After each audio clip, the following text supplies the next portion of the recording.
I could be brown, I could be blue, I could be violet sky, I could be hurtful, I could be purple, I could be anything you like. I could be brown, I could be blue, I could be violet sky, I could be hurtful, I could be purple, I could be anything you like. I could be brown, I could be blue, I could be violet sky, I could be hurtful, I could be purple, I could be anything you like. I could be brown, I could be blue, I could be violet sky, I could be hurtful, I could be purple, I could be anything you like. I could be brown, I could be blue, I could be violet sky, I could be hurtful, I could be purple, I could be anything you like. I could be brown, I could be blue, I could be violet sky, I could be hurtful, I could be purple, I could be anything you like. You're watching Poindexter Lounge. You already know. You're watching Poindexter Lounge for the unity. Why don't you set aside an hour or two? We'll have a few drinks and a cup of coffee. I don't drink. Hi, you're watching Poindexter Lounge. I'm choking on chicken. Hey, you're watching Poindexter. That's great. I don't. You are watching Poindexter Lounge. That's great. I don't. You are watching Poindexter. Thanks for the lights, Jay. Oh, churros and Call of Duty. I smell like onions and you're watching Poindexter. That's great. I don't. And now I'll make the point better. This joint's clever. In the lounge with Poindexter. So Poindexter Lounge, you know that we can get it in. And now I'm headed up like I'm Led Zeppelin. Hi, you're watching Poindexter Lounge. Do you like nerd stuff? Yeah? Then you'll love this. You never know what might happen or who might show up at the lounge. I just want to thank you for being here and being my friend. It's always good to have someone you could count on. And I'm glad you're that for me. That's great. I don't. Ladies and gentlemen, can I please have your attention?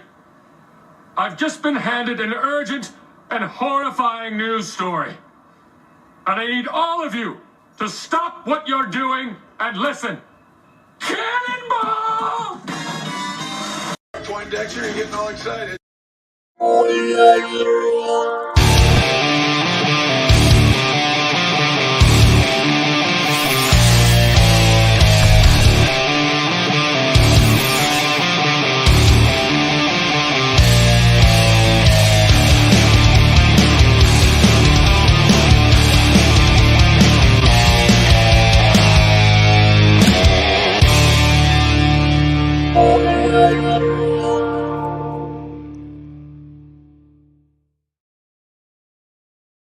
What's up, nerd family? Welcome once again to the Poindexter Lounge. My name is Enosh, aka Enosh Fett, and it is great to have you with me in the lounge tonight. Now, look, if this is your first time to the lounge, just know that the Poindexter Lounge is a place for nerds. It's a place where you and me and my crew can all get together and talk about all the things that we love. Things like TV shows, movies, games, sci-fi, fantasy, comic books, superheroes, toys, and so much more. And if those are things that get you excited, then hey, hit that subscribe button as well as that notification bell and join this growing group of nerds. We would love to have you here. That's what we're here for, right? That's what we want to do, right? We want to have people find out about us and come and watch the channel and then like join up with the channel. That's kind of the point of a YouTube channel.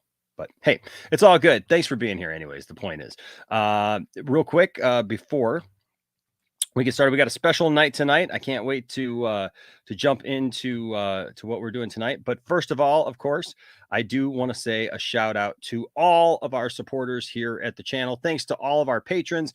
You guys are fantastic. You're awesome. You guys keep the lights on around here, except for that one light right there that went out the other day when I had Dave Pena on, and I haven't replaced it yet. So, but beyond that, thank you to all the members. Look at the members go. They're making their way, ladies and gentlemen. They're coming around the corner. Who's going to come in last? We don't know. It doesn't really matter because they're all great. They're all great in their own way. So thank you to all of the members. And of course, everyone who gives super chats. Thank you to each and every one of you. You guys are awesome. You guys are all fantastic. Thank you for your support of the channel. We really, really, really appreciate it. And of course, everyone who just reaches out, a lot of you guys have just reached out and just said, hey, I want to support the channel. So there's links for that down in the description below as well. And of course, we do have a store, so you can peruse all kinds of cool designs and fun stuff and show your support of the lounge that way. And then tell other people that way when you're out and about, people say, what's a Poindexter Lounge? You say, well, let me tell you all about it. I got a t-shirt, I got a mug, I got something here that talks about Enosh right there. So we got all kinds of cool designs for you to pick from. Now, a couple weeks ago, excuse me, I was having a discussion with someone, and we were talking about just talking about the fandom, you know, the especially when it comes to the SnyderVerse fandom, you know, and this stuff has been around for, you know, quite a while now, a few years now.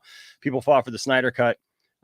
You know, a lot of good people came together for a good reason. And if you watch Zack Snyder's Justice League, you know what that reason is. It's the very first reason that comes up at the end there. It says for Autumn. And that's why the fandom came together. It was for Autumn. It was for Zack and his family, pardon me. And to make a positive difference, you know, to raise money for suicide prevention and to do some very, very positive things. And as of late, I think some of our energies and our attention have gotten kind of misplaced. And so I know that for some people, when they hear about the SnyderVerse, or they hear about Zack Snyder's Justice League, or they hear about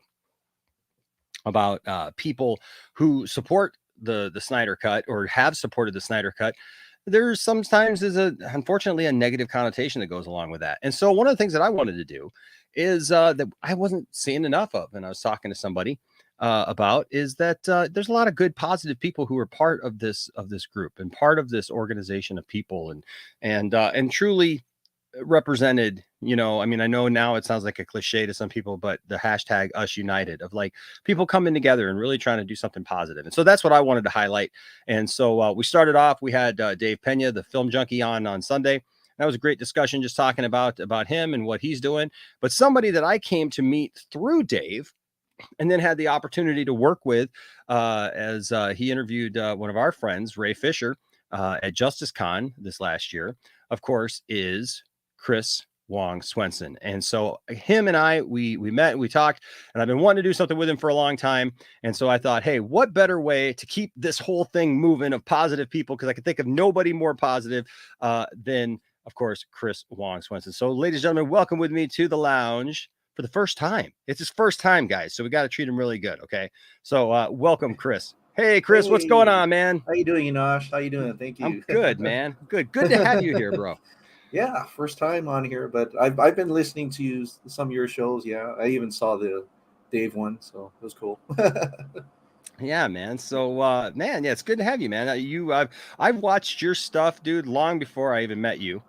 It was kind of cool when I kind of came around. I voiced with Dave even, you know, before, and others. You know, it's like for the longest time as a DC fan, I felt like I was kind of on this island. I didn't know anybody else. That I was over here like on my little tiny YouTube channel, just going, I like DC still. Everybody's like Marvel. I'm like, oh yeah, I like Marvel too, but I'm a DC guy. Like, oh, why do you like DC? DC sucks.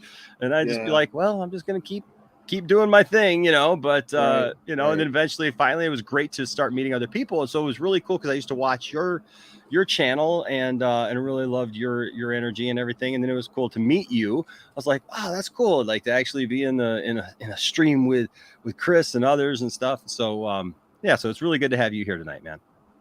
Thank you. You know, it's funny you say that about how, you know, it's hard to find DC fans. I felt like that, like when I first started.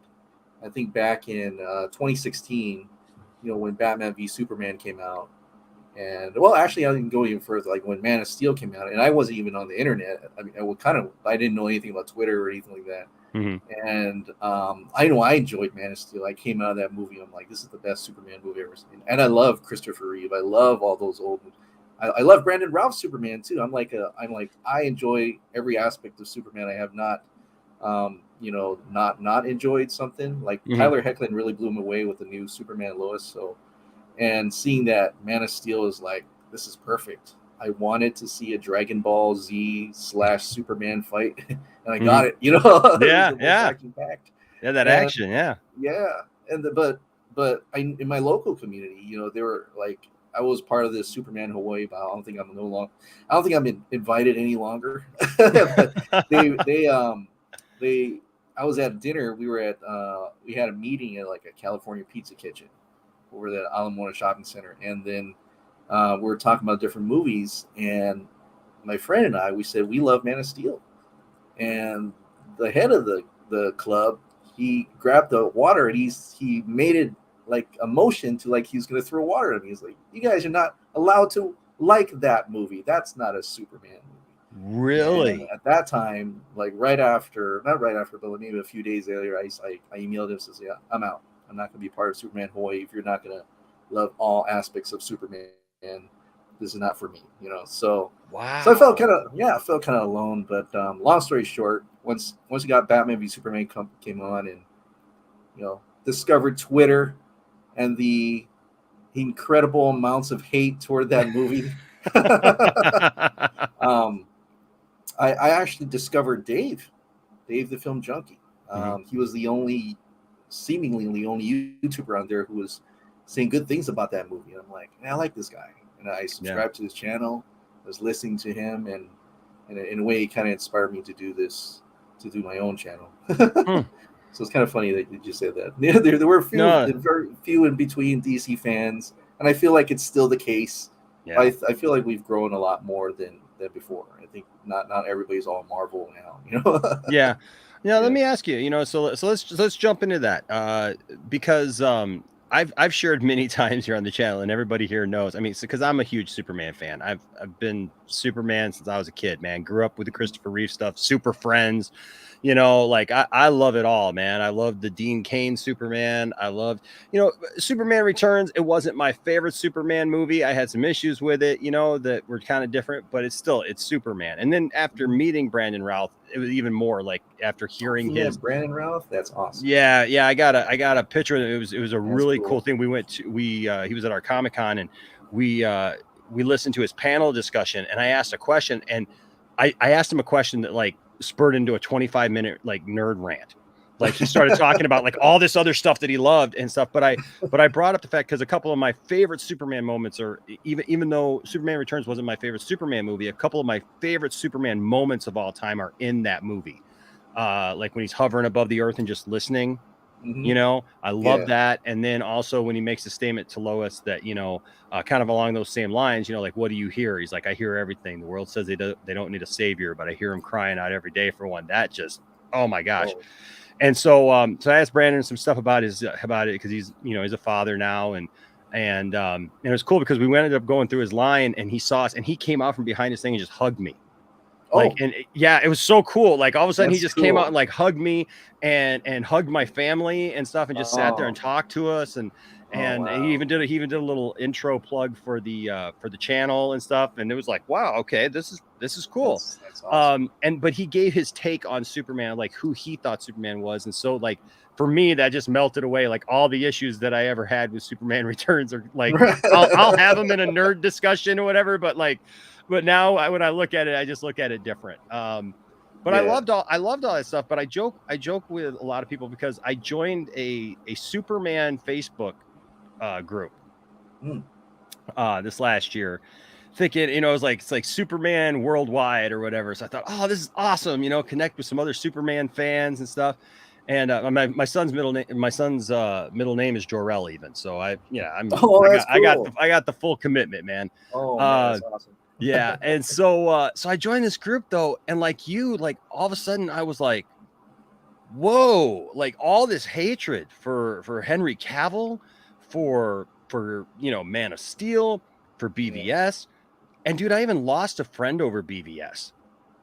Because he was a huge Batman fan, and we weren't super close, but we were friends. And he was so ticked off. He never even saw Batman v Superman, but he was so mad because he heard that Batman does this or that, or, had a gun or, killed somebody. And so it was all this stuff.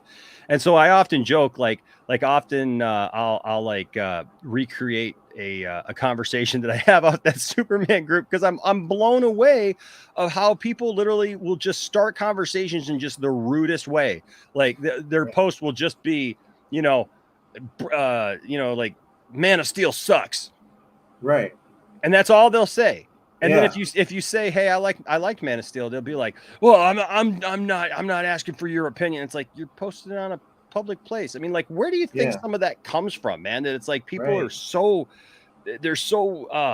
into the character, but it's amazing because as a Superman fan, it seems like very few, like you and me, it seems like we're into all of it. We just love the character. Yeah. But people are very, very opinionated. They're very, I guess the word is called gatekeeping a certain type of character, and within their mind thinks that's the Superman that you should have. But there's so many different versions of it, even in comics. And I get you, like every time, like before, not so much now. I think I'm pretty confident in the fact that I can tell people I love Man of Steel, Batman v Superman, whatever, and I believe in the Snyder Cut. But like I remember before, it was like you didn't want to say anything. It's almost like I didn't want to tell people I love Man of Steel. I kind of like just nodded when they said there's all these problems. And I says, yeah. I just didn't want to face the negativity. It's like it was just too much energy to like try to fight back. And it's like, you know what? I don't care. I just like and we don't have to be friends or whatever, anything over that. I mean, I don't mind being friends over that, but it seems like you have a problem. So so it's like not me with the problem here. It's you. You're the one who doesn't like it. Yeah. I find, like you said, there does seem to be a lot of gatekeeping, especially with the Superman character, that people have these rules about Superman, and who he can and can't be, right. And it's kind of funny when they're saying like, you only like that because you're a Snyder fan, and I'm like, I've been a DC fan way before a Snyder fan. Like, I have not like honestly, when like Watchmen came out, I didn't even know who directed it. All those movies, I didn't know any. When Man of Steel came out, I'm like, who directed that? Like, it's Zack Snyder? What do you do? Oh, 300? What? Oh, I like those movies. So it's like, it's interesting. So I mean, I just like other interpretations. That's just one of them. Yeah. No, that's a great point, because I think a lot of us get that a lot of times, where it's like when we say we like something, that if it has anything to do with Zack Snyder, it's just, well, now it's kind of shifted, like we're just these crazy Snyder fans. Yeah. Right. And that it's been an evolution of, I think, of the fans. Now, how did you get into, like when and how? So let me back up a little bit. We'll get there. When you said you started listening to Dave, that kind of got you into this idea. Now, I know you're kind of like me. You got a family, you do your thing, and stuff like that. How did you get into YouTube? Like, how did you decide, like, I'm going to do this YouTube thing? And like, when did it become something for you that you're like, yeah, I'm going to do this? Like, my first video is literally, I was in my office when I used to have like an actual office job. Now I'm like an entrepreneur, so I work at home too. But like, I was in my office. The camera sucks. The webcam. There is no microphone. There's light in the background, so it made my face dark. I didn't know anything about lighting. But and I just went on a 46-minute rant about how I love Batman v Superman. I didn't care what everybody else thought. Nice. And I went this full review, and I just had to get it off my chest. I just just have to do that. And so that's where it started. That was like in 2016. That was when Batman, and I think I may have been on the way back driving when I was listening to Dave's podcast about it, and it just inspired me to, I'm gonna turn. I just had to open my laptop, had to go. I just had to tell the world, even though no one's listening. I had to tell somebody in the void of wherever about that. So that's kind of how I started on that. And then afterwards, it was just basically either there's some trailer reactions here and there, but either coverage of, because I'm into Power Rangers as well. Okay. So coverage of Power Rangers, and because we knew Justice League was coming out, so I was doing coverage for that as well. But basically, it's all, I always I do it after work when the kids go to bed. I've got 3 boys. At that time when they first started, it was like there were only 2 of them. And by the way, just you said your son's middle name is Jorel. I tried Connor. Mm-hmm. It just didn't quite work. Connor Wong. I don't know. I couldn't get wrap my head around it. So my oldest boy, he's 11 now, but his name is Grayson. Nice. My second one is Oliver. So Dick Grayson, Oliver Queen. Nice. And I wanted to the third one's name's Declan. I was thinking about trying to get a DC name in there, but I couldn't put myself to call him Dick. So I was just like, nah, I won't do that. But we wanted to be D because they spell out God. God together. So I was like, we got to get a D. So we're just looking through Wikipedia, and my wife's is like, Declan. I don't know any Declan because we be spelling out names of like David. Oh, that was my ex's brother, or so. It's like random things that'll make her think about. So I know names that you don't even. I was like, no, I hate that name. Yeah, I know. I was like, oh, I knew a whatever Daniel, or I knew a. Yeah, exactly. Yeah, so we had to go in and we got Declan. So anyway. So yeah, that's how I got their names. But yeah, so I'd be doing it like at nighttime when they're all sleeping. And if you go back and watch, don't. But I'd be in front of a bookshelf. I'd be in a corner or something like that. Sure. And things like that. So that's kind of how I did it. Like I was inspired to actually do it when Dave did it. But I've been watching like Collider or John Campia and back when they were MC for a very long time, and so that was me. I guess I can do that. I could just put up a mic and talk into a camera. And it's really just a hobby because I have multiple jobs. But yeah, that's kind of how it all started. You and I sound so very similar, man. Very, very similar. Because that's how I got into doing YouTube and stuff. I mean, like I got 3 sons as well. Mine are a little older. They're now 15. Well, going to be 16 this week. 16, 17 next month. I have one turn 17 next month. So it'll be 16, 17, and 19. Ooh, teenagers. Yeah. And I got a grown adult. Yeah. Right. So, but yeah, man, me, like, that was the same thing. Like I didn't even get on YouTube to even be a YouTube channel. I was really just looking for storage for video stuff that I had shot before. And so I just was like throwing stuff up here and then my breaking point was not BVS. I wish that I had a cool story like that for that, but I don't. My breaking point where I was like, I have to put something up about something was Sharknado 3. Oh, Sharknado. Cool. Me and my wife, the family, we all watched Sharknado 3, and it was so ridiculous and over the top that my wife turned to me and she goes, we got to do this, because same as you, I was watching John Campia, AMC Movie News, all this, people say whatever they want to him about it nowadays, but without some of those people, man, there would be very few of us out here doing this, because it did inspire us to turn on a camera. And all I did was turn my phone. I recorded on my phone, looked horrible, and just like, here we go, and that's why I tell people nowadays. I mean, like, I hear so many people who are like, well, I want to make a YouTube channel, but I got to buy a camera and a mic and all this stuff. And I'm like, start off slow. Yeah. Start off, man. Just start, shoot something. Yeah, man, that's cool. So I got to ask you, because I kind of I understand the family thing and whatnot. How does your family feel about your YouTube success? Because you got a pretty good channel, man. I mean, like, you've really built up your channel and done well for yourself, and I mean, become a name in the community. What do they think of your success? My wife is proud. Yeah, she definitely thinks this is a good direction to go. Like in the beginning, like my folks would be like, well, my wife has always been supportive of it, but like my in-laws or my parents would be like, oh, you're wasting your time. What is this YouTube nonsense? And until, as I got bigger, they like, oh, okay, this could actually be something. And they actually watched the videos like, wow, that's actually pretty good. I thought it was going to be some handheld thing or something. Right? Yeah. Well, because there's a lot of that. Yeah. Right. Yeah. So, I think they're pretty proud. My kids, they already know. They tried to make their own channels too. They play like Fortnite once in a while, Minecraft, and do some videos and stuff like that. But and now that I'm in this house now, it's like I can literally just lock the door and they know Daddy's in a recording session, he's doing something, so they won't bother me.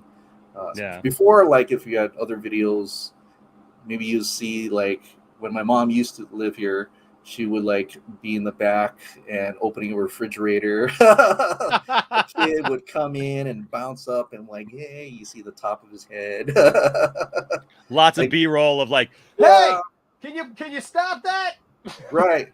Like literally like even though I had like now I do that suit jacket thing because my cousin said I need to look more professional. No, I noticed that. I noticed that you wearing the suit jacket. Yeah. Yeah, he gave me so much grief, and I was like, I'm showing my uncle because my uncles and aunties in Thailand, they own this candy factory, and so they do business for China, India, and they're like those actual suit type tie. They go to golf, they have golfing things and meetings and stuff. It's like legit corporate shit, Yeah.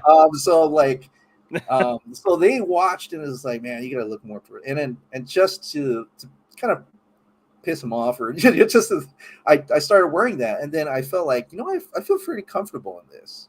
Sure. I think during some of the nice cold AC days, it actually keeps me warm. So I just started to, keep wearing that. But yeah, so not, in this area, it's a little bit more easier to control that people coming in or doing things or letting them know I'm actually shooting something. Yeah, it's nice. Yeah. It's nice to have a lock on the door. Right. Yeah. Like you. Yeah. When I moved into this house, like when I started putting up this room, it's funny because I got the early shots of like when there was nothing on these walls, nothing anywhere, and now I'm bursting at the seams of this room, and and it's like, what am I going to do next? Right? I can't buy one more thing, or the whole house is going to explode. But no, it right there. I know, man. But this is like 22 years of my life too. You know what I mean? Like I didn't set out to be that guy. It's like most things, you don't set out to be that guy. It's just like I had a couple of action figures, and it just kind of grew from there. And but dude, I love the fact that your family supports you in that, because I do talk to some people sometime, and they're like, they're constantly trying to balance that, because YouTube is one of those things. It's like there's people who get into YouTube thinking that they're going to be YouTube famous, that they're going to make all this money. People don't understand how that structure works. They don't understand how much time you put into making videos and trying to figure out what those days when you're like, man, I need to put something out, but what am I going to talk about today? Right. And try to make it interesting. And so I think there's a lot of misconception about that, and it can make it hard with the family sometimes who doesn't understand that, and you're constantly having to explain that, Yeah.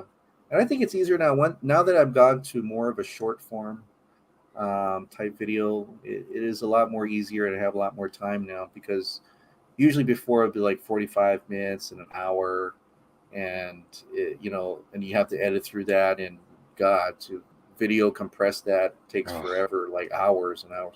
So now that I'm like, I'd say 8 to 10 minutes or even shorter, I have time. Like I just shoot for 30 minutes.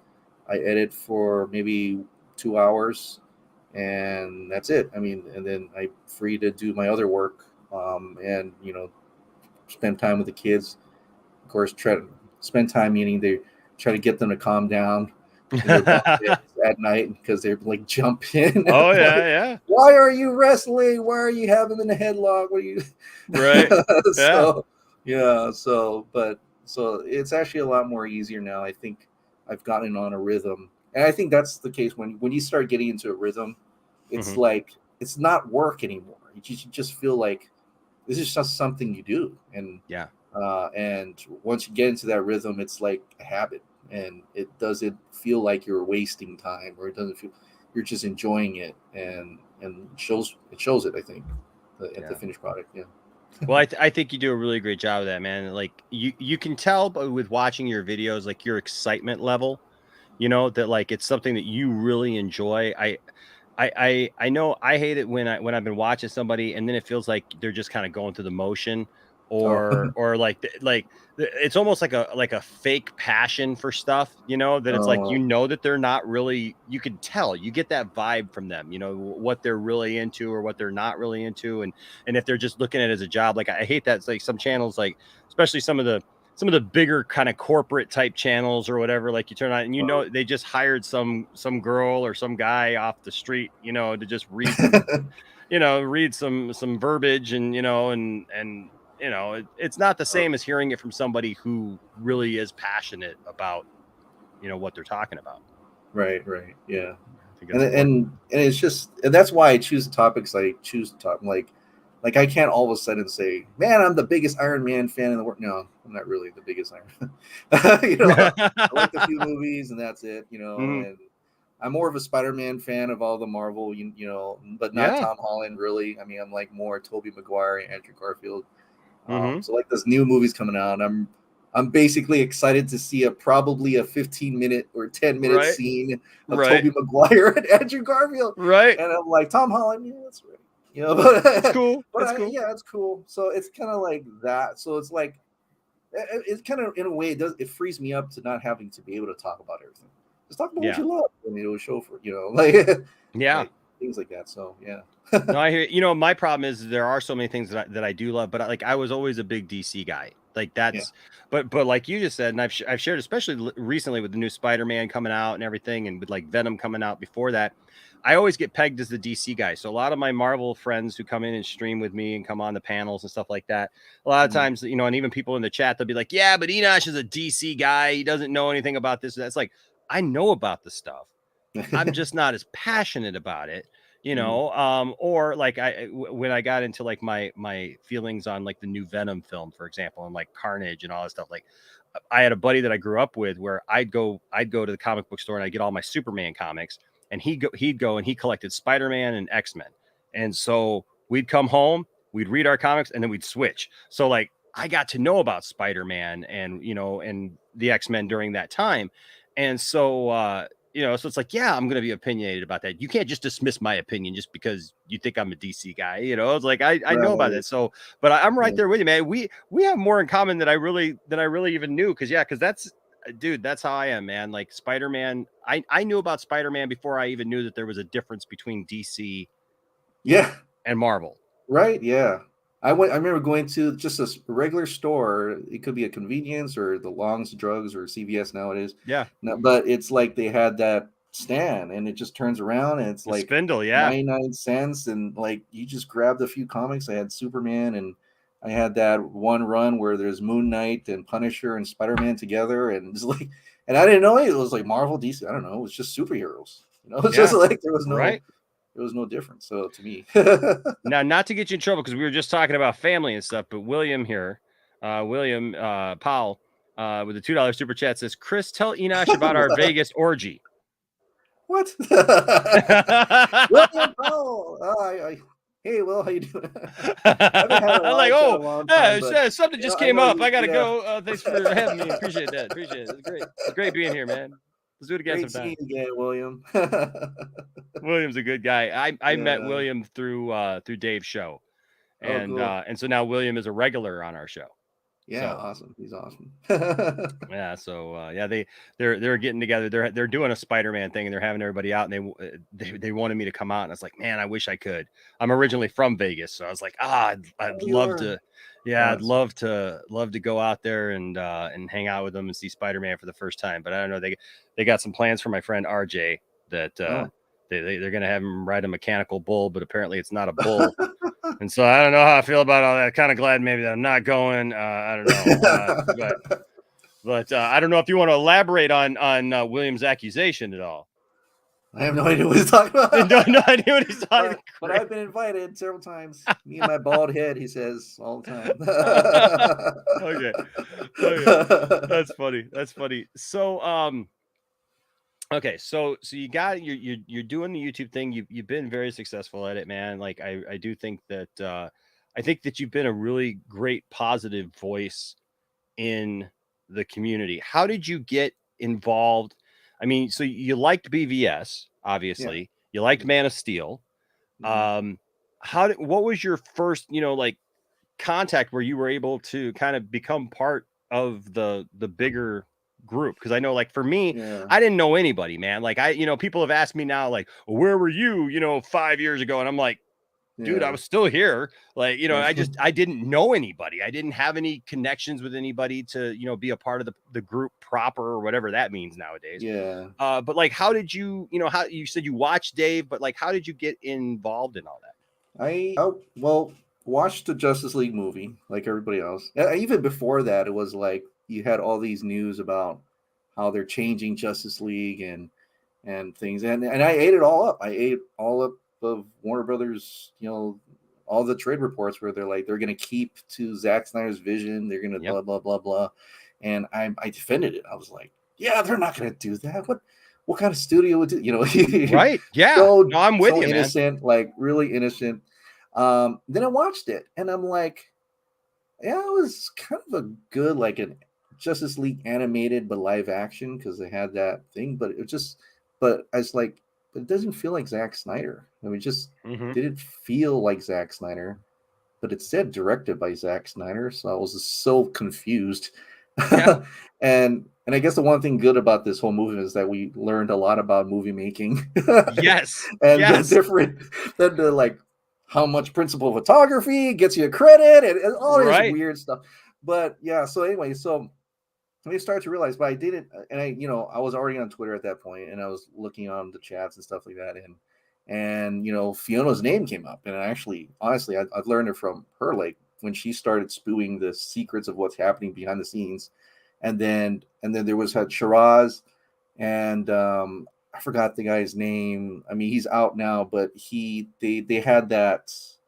What do you call that thing where you sign your name? The petition? The petition, yeah. The petition. So that was the first time I said, and I read the whole thing, and I did a video on it, and I was like, oh, wow, there is a Snyder Cut. Like, there must be a Snyder Cut out there, and that's just the start of the obsession over this thing, and learning from everybody what was appearing, and Zack started cluing in, and I'm like, I'm intrigued. This is like this mystery, monumental mystery of this film, and knowing about the Donner cut and Lester is like it was just so intriguing, and it wasn't just like I know people are watching. I felt like nobody's gonna watch this because this is crazy. This is like Illuminati stuff, right? Yeah. And people said you were crazy. It's like there's constant comments and you're nuts. There's no Snyder Cut. Stop it. Stop.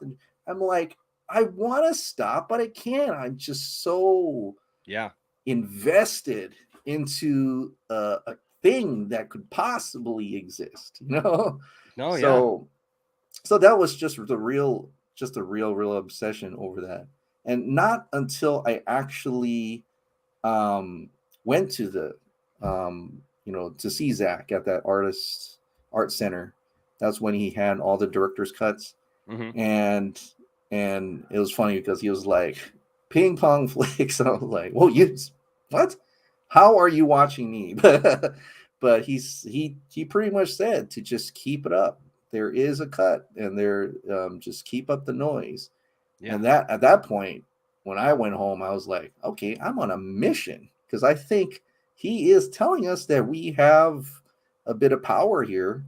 In order to convince the studio to do something, and so at that point I was just all in. I was all in, like Justice League, all in. I was like in on the Snyder Cut and everything. So yeah, it's been quite a journey. And it really is. You brought up the fact that like being told that we're crazy, right? Because it seems like everything, and this is what I try to tell people, because look, I've got friends and I love them to death, but they look at everything with conventional wisdom, right? And I can't fault them for that. I can't fault anybody for looking at the Snyder Cut, or even the possibility of the SnyderVerse, and we'll get into that in a little bit later. But like all this possibility, right? And conventionally, it doesn't make sense. Yeah. None of it makes sense. I'm right there with you, man. I went to see, Justice League, like just everybody else. And, you know, I was excited on the one hand because it was the first time that I saw my favorite characters on the screen together. All together, yeah. Right. And so I was overwhelmed by that. And I'll be the first one to admit there are a couple of scenes that are in Justice League that I do miss a little bit because they were cool things. Like I always liked the idea. I always liked the scenes, you know, from the comic books with Flash and Superman racing and stuff. You know what I mean? So like, Right. you know, there are little things like that. Now, once I saw the Snyder Cut, all of that really just kind of dissipated because I would trade it all for the Snyder Cut. Right. But I remember like we came home from seeing Justice League for the first time, and right in this very room, me and my family, we did, you know, just a quick little non-spoiler review. Right. And I look at the excitement on my face, my wife's face, and my kids' faces. Like we were just excited for the characters. We were excited for the idea of a Justice League because as a DC family, and we are a DC family now, my kids have grown up and they like, you know, they got their Marvel favorites too. And I support that. It's not like, you know, I'm like hoarding them up. No, you can only be DC fans, right? You know, some people act like that we're doing that sometimes, but no, we're not. But the thing is like, Chris, we saw that, and then it was like the second time we saw it, like you said, there was like this discontent in me about this movie that it was like there's something off here. And I like something you, missing. I wanted to believe all that stuff that Joss was just coming in and finishing Zack's project and I'll tell you what, now I don't know if you're like me, and I hope you're not. I made the big mistake of shortly after Justice League, you know, they you know, Zack was talking, like you said, just releasing all these little tidbits and stuff. And when he said, you know, that that Dick Grayson was the Robin that got killed, I made a video just saying that I didn't like that. Oh, which people have found. and apparently I was never a Zack Snyder fan now. And I was, you know, my friend Jordan just laughs and goes, they haven't had to listen to you, Enosh, for the last 6 years. You know, like just constantly bugging me with it. But yeah, man, like it's interesting how we kind of got brought in this, but we were told we were crazy that this isn't how Hollywood works. Right. That this isn't how these movies work. Like there's no way that Zack has a copy of the film and he's worked on it and all those things. I mean, how did you deal with some of that kind of coming up through that, like, you know, being told that basically it's like, it's bad enough you were a DC fan, right? You're a DC fan, first of all, and then you got that. Yeah. Before we get to that, I'll say that even though you didn't like something from Zack Snyder, that's fine. Like not everybody, movies are subjective. Yeah. The problem is when some people actively attack the director for doing something or attack others for liking it. You don't do that. So it's fine. Like everybody has a different opinion all the time. I have no problem. I know. All I said, I made a video here with my wife. We were both in the video, and I was just like, I made the mistake of saying one thing because at the time I was frustrated because I really wanted, if Zack had something, and it was just around that time where we were starting to hear about the Snyder Cut, you know, and like what that could be, and like just feeling like, well, it wasn't a thing. They were never going to let us see that. We were never going to, you know, they were talking about how he'd moved on. He wasn't going to make any more DC movies and all that stuff. And so like, I made two comments that I think have been misconstrued a lot, but because I agree with you, man. Like, I don't think that you have to agree with everything that like Zack Snyder does, says, breathes, you know, or every one of his ideas. But like you said, be respectful. You know, like you don't have to. It's like anything, man. It's like even like the Superman page I was saying about, the Facebook page, right? Or like your experience on Twitter or whatever. Like there's this line, right, where it's like, okay, you can tell me that your favorite Superman is Christopher Reeve. There was a time in my life where my favorite Superman was Christopher Reeve, and I still, man, like I just did a watch party of like, you know, some of the Christopher Reeve movies, and dude, those have such a special place in my heart. I can even watch Superman 4 like and still just feel that connection. You know, like some people are like, that movie sucks. It's like, no, I still feel it. No, I love that. You know, but you know, that doesn't mean that we can't look at them objectively, you know, and say, look, I understand these certain things. And that doesn't mean that there's never, my thing is like, I've run into people who've said like, you know, there'll never be another Superman as good as Christopher Reeve.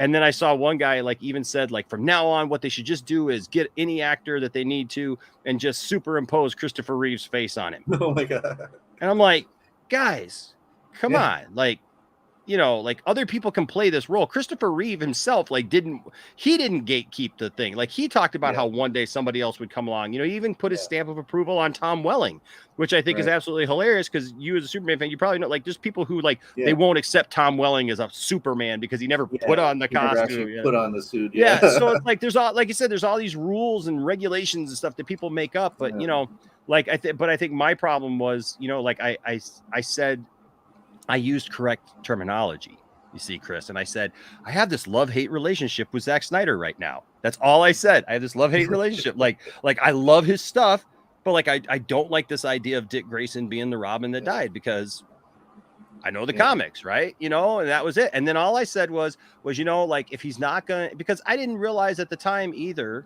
and a lot of us didn't, that Zack wasn't the problem.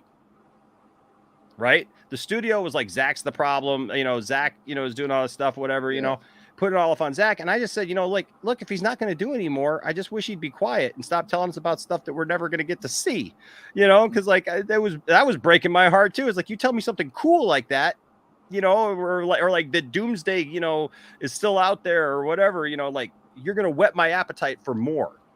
Right. You know, and at first I was like, well, don't do that to me if you're not going to make any more. And then I realized slowly after that, well, the problem wasn't Zack. The problem was definitely not Zack. And Zack wanted to make more. So he wants to do all that. Yeah. He wants to. Right.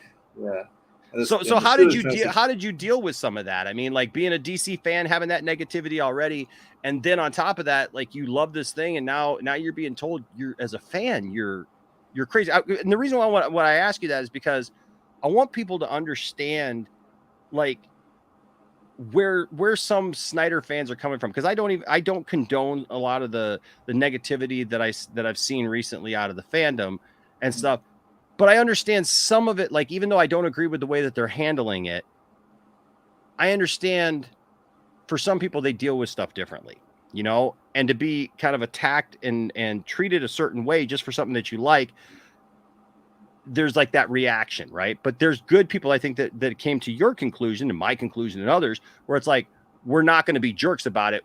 We're just going to keep loving what we love. Yeah. I mean, just to be because like I've always said, I was a DC fan before a Snyder fan, and DC has always been in my heart. And I'm excited to see what DC has. Yeah. And yeah, it's right now, it's not the SnyderVerse. Zack Snyder even understands that, and he supports the people that actually, in fact, he even told me like he's actually proud that his characters, the people like Gal and Jason and Once Upon a Time Ray, unfortunately, but like Ezra, they're getting to continue on, and he's pretty stoked that Ben Affleck's coming back for Flash. Like he's like, that's amazing. Yeah. That his legacy is still living out there, is still living on. And for him, that's personally for him, that's amazing. Yes, he would definitely love to want to finish what he started. Currently, not right now. But for me, it's more of finally seeing these characters on screen, finally seeing these stories in a cinematic fashion. Yeah, we got the CW and that, you know, it's a hit and miss. A lot of times for me, it's a miss. Yeah. Except for Superman and Lois, that's a hit. But like, and it was funny you said Tom Welling, because I was a Smallville fan as well, and I wasn't one of those guys that says he's not Superman. I'm not. I'm like, no, that's still Superman. He eventually became Superman in season 11 on comics. Exactly. Comic form, whatever. I don't care. You know, it's like I'm not. I don't. I guess it comes into mind just like how the next few movies is like, you realize that you're just a fan. You're a fan, and you can love and hate things, but ultimately, like in all situations, you can't just control how it's going to be made. Like in a way, it's like that's just how it is, and it's just going to come out whether I like it or not. And let's see what happens. Because I don't, just like trailers, I'm not going to say that movie sucks until I actually see the movie. I'm not going to, I don't have any I can have an opinion on the trailer or opinion on things that are coming out, Mm-hmm. but once I see the movie, then I'm gonna judge it by the movie and not by what production company made it or things like that. And I know a lot of people work on these movies. I know people who work on movies. I've had friends who worked on the Kong Skull Island set, because a lot of the stuff is in Hawaii as well. I know they just finished Aquaman. I tried to get there, by the way, but they closed off the roads to Manoa because Oh wow, Jason Momoa was yeah. up there, and Well, that's when you just pull up and you go, "Do you not know who I am?" No, like, yeah, we have no idea who you are. Zack Snyder knew who I was. Come on, Ping Pong Flicks. Come on. Yeah. But yeah, anyway, so like, I know how hard it is, and for these guys, it's a business, it's a job, it's just something to get by, and it sucks that certain decisions go a certain way. But for me, it's not losing hope, and by attacking, I don't feel is helpful. I guess to call out Warner Brothers. Once in a while you'd say, yeah, Warner Brothers sucks, suck at Warner Brothers, because it's kind of fun. Well, yeah, do yeah. that once in a while, especially when Zach said it. Right. It's like, hey, Zach said it, right? Things like that. But all in all, it's like they're just trying to make a movie, and I'm not liking everything I'm seeing. Like, I was excited for the Flash, but that teaser kind of just like, doesn't look that good. Yeah, I'm there with you, man. I'm kind of like, maybe they rushed that. I don't know, but it didn't look. It looked very CW. It felt like Grant Gustin type of Flash, but then you look at things like Matt Reeves, the Batman, and I'm like, wow, that is amazing. That is crazy amazing. So I know, like, fandom, and I'm not really on Twitter too much anymore, but I know they can get to the points where everything's like black and white. You either hate it or you love it. You can't like certain things and not like certain things. That it's always a black and white. Just like, hate it, you're with us or you're without us. It's divided. I'm like, what divided? Like, where there is no sides here. We're just fans discussing and arguing about things that multi-million-dollar corporation companies are making, and hoping that all of us likes. So it's something that they have to think about. They have to make sure everybody likes it, and not just these guys like it. And for those, they're trying to think about the bigger picture all the time. So yeah. But that doesn't mean that I don't have hope that Zack Snyder could come back. I feel like I still have faith that sometimes in the future, maybe, I don't know, that he could come back. And I'm feeling like this is happening just like back in the Snyder Cut days. It took a company to buy out another company in order to AT&T. It's happened back then. It could happen with Discovery. Who knows? Yeah. I mean, for me, it's always just chin up, look out for the future. But it's great to see these things, these comic books coming to life, but in your very eyes. Like, when Marvel was getting successful, and we go to watch Avengers and all these and Iron Man, I'm like, why can't they make DC films like this? Like, what? I mean, it's not to be like it. Now someone's gonna clip that out. I was like, he wants it to be like MCU. Yeah. What I meant is to see these characters come to life on the screen. Stories that people were saying that could never be in a movie form. Yes. It can only be done in the comics. And a lot of Marvel fans were like, that's not exactly how it went in the Marvel comics. That's fine.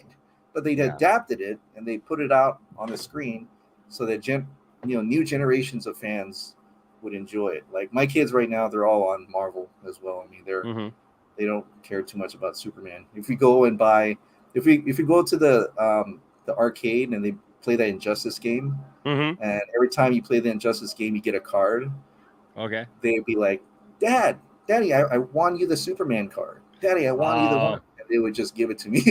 Like, nice. You don't want it? It's like, no, we're good. Nice. Yeah. But it's just that having, just enjoying that these things are actually getting made, which is pretty awesome. Yeah. Now you brought up, we were kind of alluding to the whole idea of the Snyderverse, and I think for a lot of people they've kind of, I don't know, kind of drawn a line in the sand, right? And there's a lot of people who are just like, it's happening, just get used to it. We're gonna fight for it. We're gonna use all the hashtags. We're gonna burn down the walls of of Warner Brothers until they give us what they want or what we want. And and then there's people like you and me who are just like, hey, I see possibilities. I see ways that it could happen. I'm not saying it's happening right now. I'm not saying that, we've got some inside scoop into that it's happening, but you look at the stuff that is going on and you go, okay, well, this could be a way. And I want to ask you, because I think it's important to hear from people like who actually have talked to Zack. A lot of people speak for Zack nowadays, right? And I don't want you to speak for Zack, but people have a really weird relationship towards Zack Snyder. I feel like once Zack said that we were his associate producers, some people took that really weird.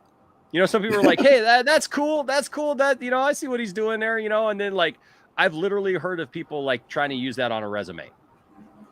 Like, honest to God, like trying to use that on a resume that they're like an associate producer on this. Right. And so, it was funny. Like even me, I did that song. I wrote a song, associate producer, and I put that song out for the Snyder Cut and everything. And it was funny because the last job I got when I was interviewing, that was literally one of their points of concern. Because they didn't, honest to God, dude, they're like, well, we only really have one question. And it's kind of, been something that a couple of people here on the board, were curious about. And that is, you're an associate producer on a Justice League movie for Warner. And I'm like, and I looked at them, I'm like, what?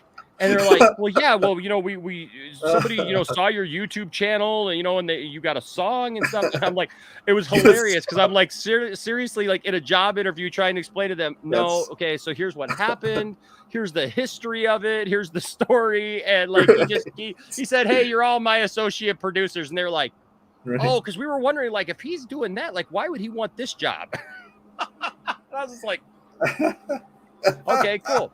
But yeah, people take stuff like people have taken stuff like really sometimes over the top, right? And so I think it is important because I mean, first of all, dude, you've had Zack on your channel. How did that feel?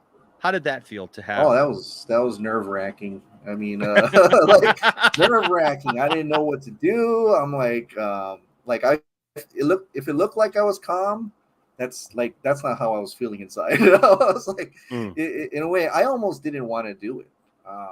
When Zack said that he wanted to, or how he alluded, he wanted me to,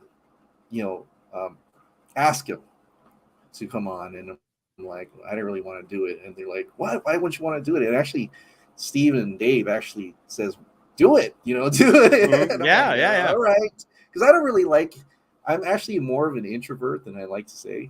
Like I'm a high functioning introvert. Like it takes a lot of energy to be an extrovert, to do extrovert activities. I'm fine with looking at a camera because I'm like, I don't think there's anybody behind that. And when I release a video, I'm just like, all right, I don't even want to know how people thought about that, Yeah. So he calls me up and I'm freaking out because he's in the car. And my wife's like next to me, and she's like, "Do you want me to pull over?" And I'm like, because she knows that I'm already like kind of crazy. And so we're just talking about our kids, like about how he's, my kids play Minecraft, his kids play Minecraft and stuff like that. And so I was like, "Oh, that's really cool, man." He's like really down to earth. And that's only the second time I talked to him. Like the first time was at the art center, which in itself was also nerve-wracking.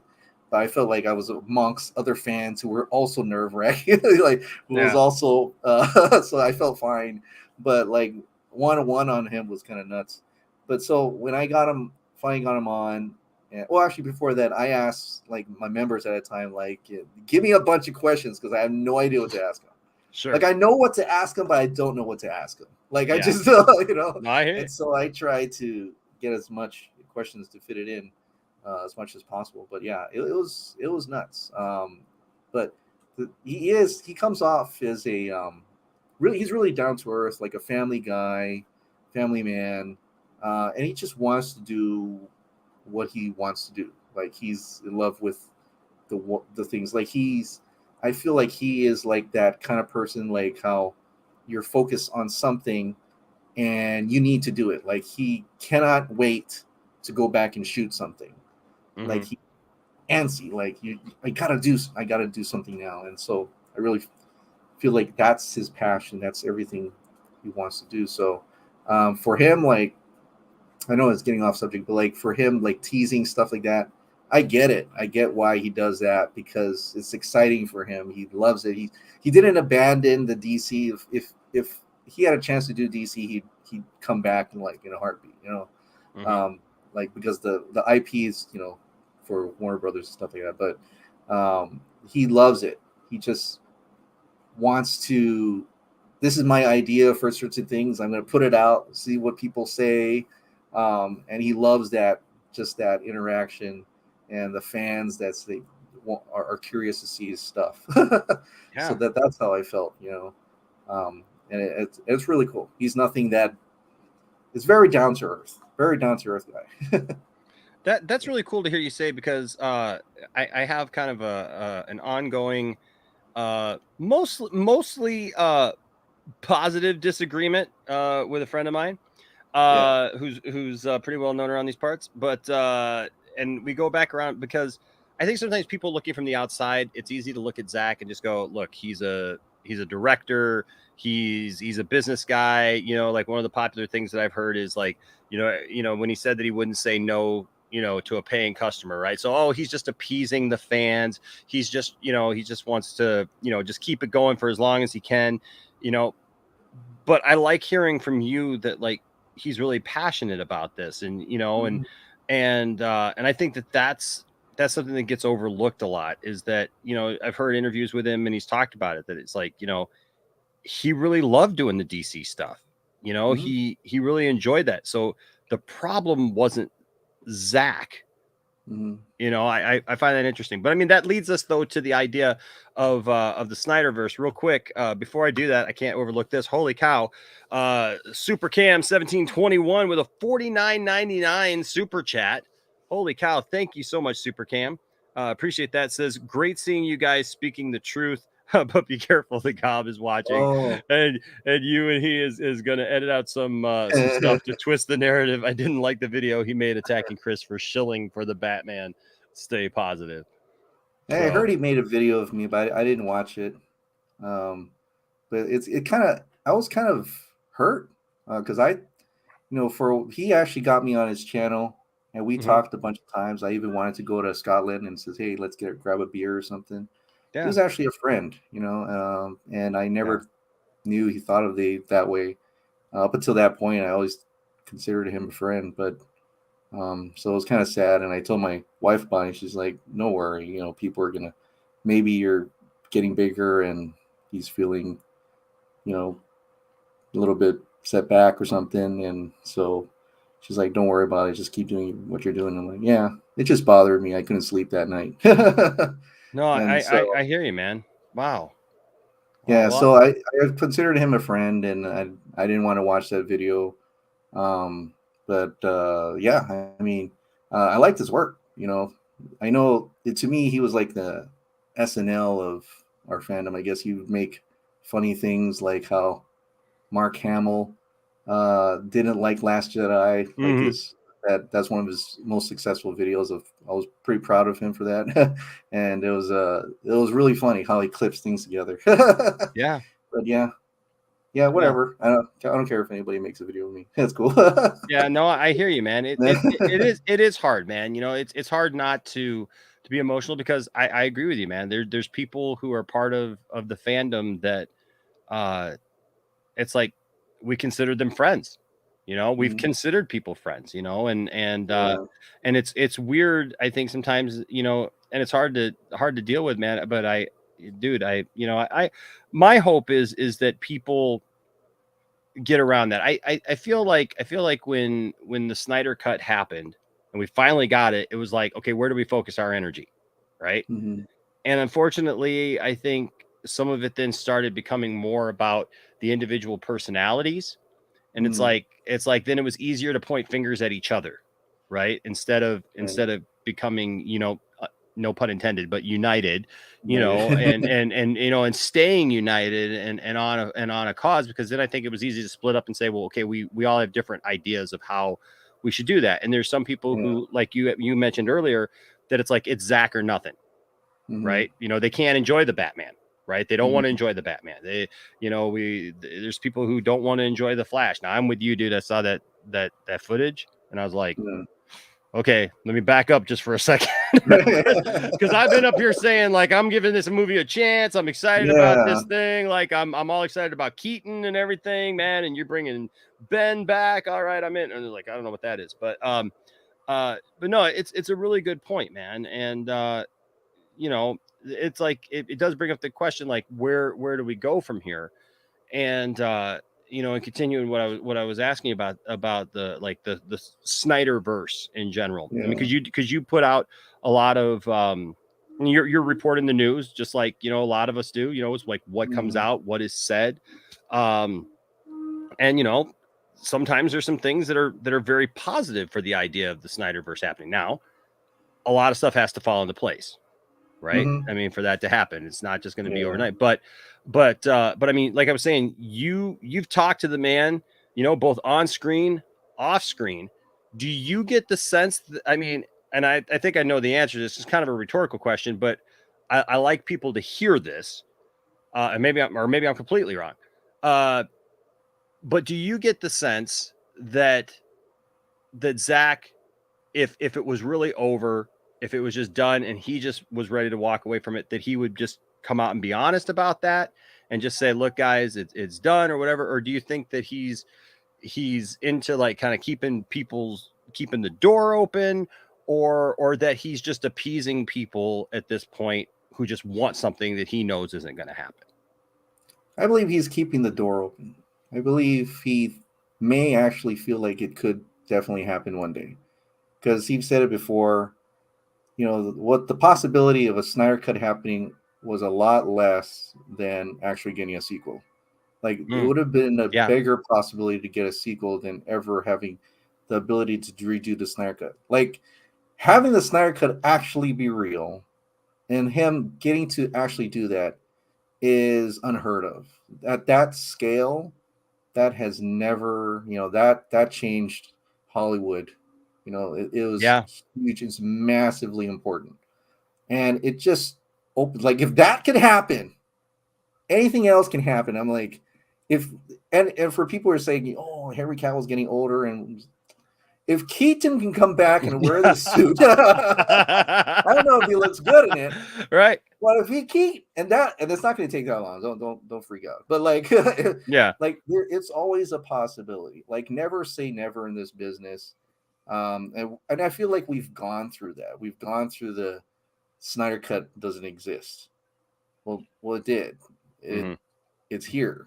We have it. We can watch it anytime you want. If you have an HBO Max account, you got the Blu-ray. It's there.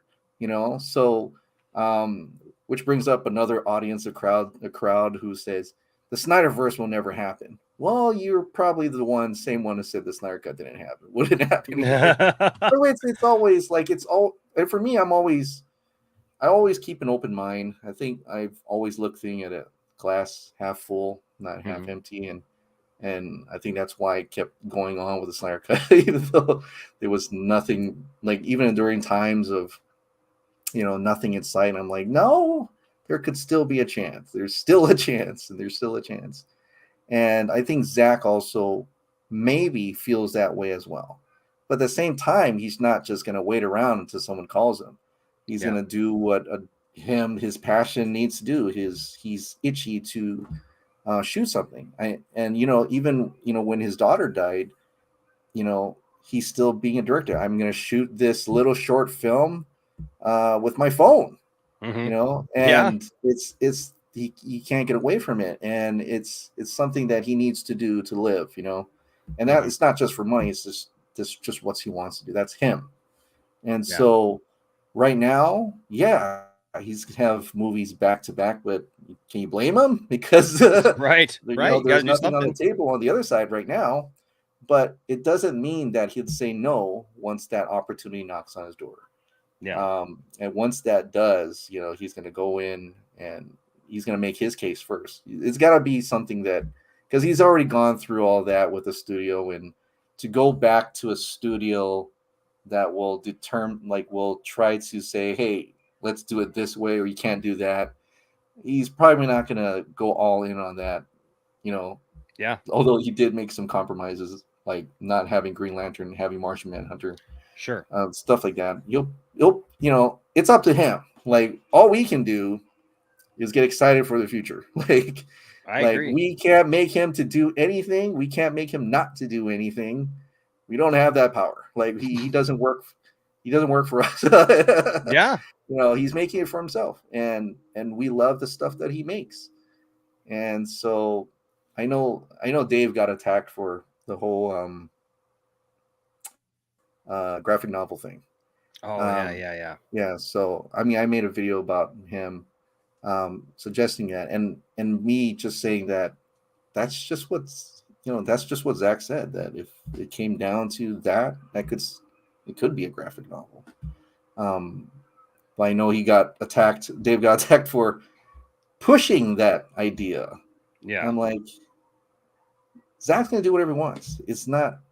Dave's not telling him to make a graphic novel and not a movie. Yeah. Dave would want a movie too. I want a movie too. Right. That's my top tier choice. That's like, right. You got your options. You got the A, B, C, and D, and all the above. I got well, I would say all the above too, but like A, yeah. Answer A, movies. Yeah, give me movies, man. Yeah. That's a really good point, man. Like I have kind of come to I just want to see, above all, I just want to see Zack get to tell his story, right? Mm-hmm. That's all I care about. Yeah. If Zack wants to tell that story in a movie and he's not going to do it any other way than a movie, that's Zack's prerogative. If Zack wants to have a conversation later on about a series on HBO Max, great. That's where I kind of think it's probably going to happen, if it does happen, just because of the way things are. But we all have our opinions. Look, do I prefer a comic book? No, but would I get Zack's story? And is that the way he wants to tell it? I know that Zack is a huge proponent of comics. That's what I love about him, because he's so committed to the stories, and to that accuracy. And I think that that's important. And so I know this, if it came in a comic, it'd be the best darn comic I think I'd ever read, So I think that we gotta take a step back and not try to dictate what happens. Yeah. But kind of take it as it comes, and deal with it there. But I love your positivity, man. I love the fact that you're rising above that stuff, and look, it's really easy to get caught up in it, and I think all of us who have tried to remain a little kind of neutral and stuff, especially, we've taken a hit over these last few months. We went from full on, let's get this, to, people got opinionated. And, but sometimes people take things to an extreme. Mm-hmm. But that's why I want to highlight people like you and others who are still being positive voices, even in the midst of negativity. And I think that's really great. Even though they have that happening, when it comes time to actually unite for something, at least we all show up, regardless of your opinion. Like that Snyder Cut Day in November, and I think there was another day, Restore the SnyderVerse Day, where we hit 1.5 million. Yeah. When it's time to show up, doesn't matter who you are, what your opinions are. It's great to see at least we all showed up, and then that's the important part. When it's time to show up, everybody shows up, regardless if you didn't like the other person or not. Mm-hmm. And I think that's the beauty of the united part of the thing, of that. So hopefully the next time we will all show up. I'm pretty sure we will. Yeah, fighting for you know, and that's what I've been telling people. You know, Chris, is I said, you know, look, if you don't believe that the Snyder Cut can happen or the SnyderVerse can happen, you know, they can go for it. That's fine. That's fine. Yeah. But if you like it, you know, because I hear a lot of people say, well, I want it to happen, but I just don't believe it's going to happen. And that's fine. And I totally understand that, you know, and I don't want to force anybody to feel anything that they don't feel. But all I tell them is, well, if you really feel that way, though, and you really do want it to happen, if it does happen, just come back and celebrate. Yeah. Let's all celebrate together. No, you know, told you so's, no, you know, one way or the other. Just, hey, it happened, you know, and enjoy it. Enjoy it for what it is, you know. And like you said, I was a DC fan before Zack Snyder. And I think the deep down inside, like, you know, Zack wants us to be DC fans after he's gone, you know, and after he is fully done with this thing.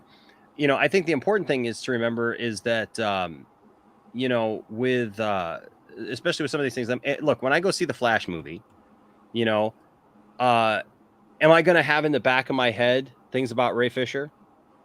Yeah. Mm-hmm. I've had those conversations. You know, you've talked with Ray. I've talked with Ray. You know, like we're gonna have that in the back of our head. It's unfortunate, but it is, right? You know, you've had these conversations with Zack, so you know you have a little bit better insight into that than some do. So when you see certain things, there's gonna be things that trigger there.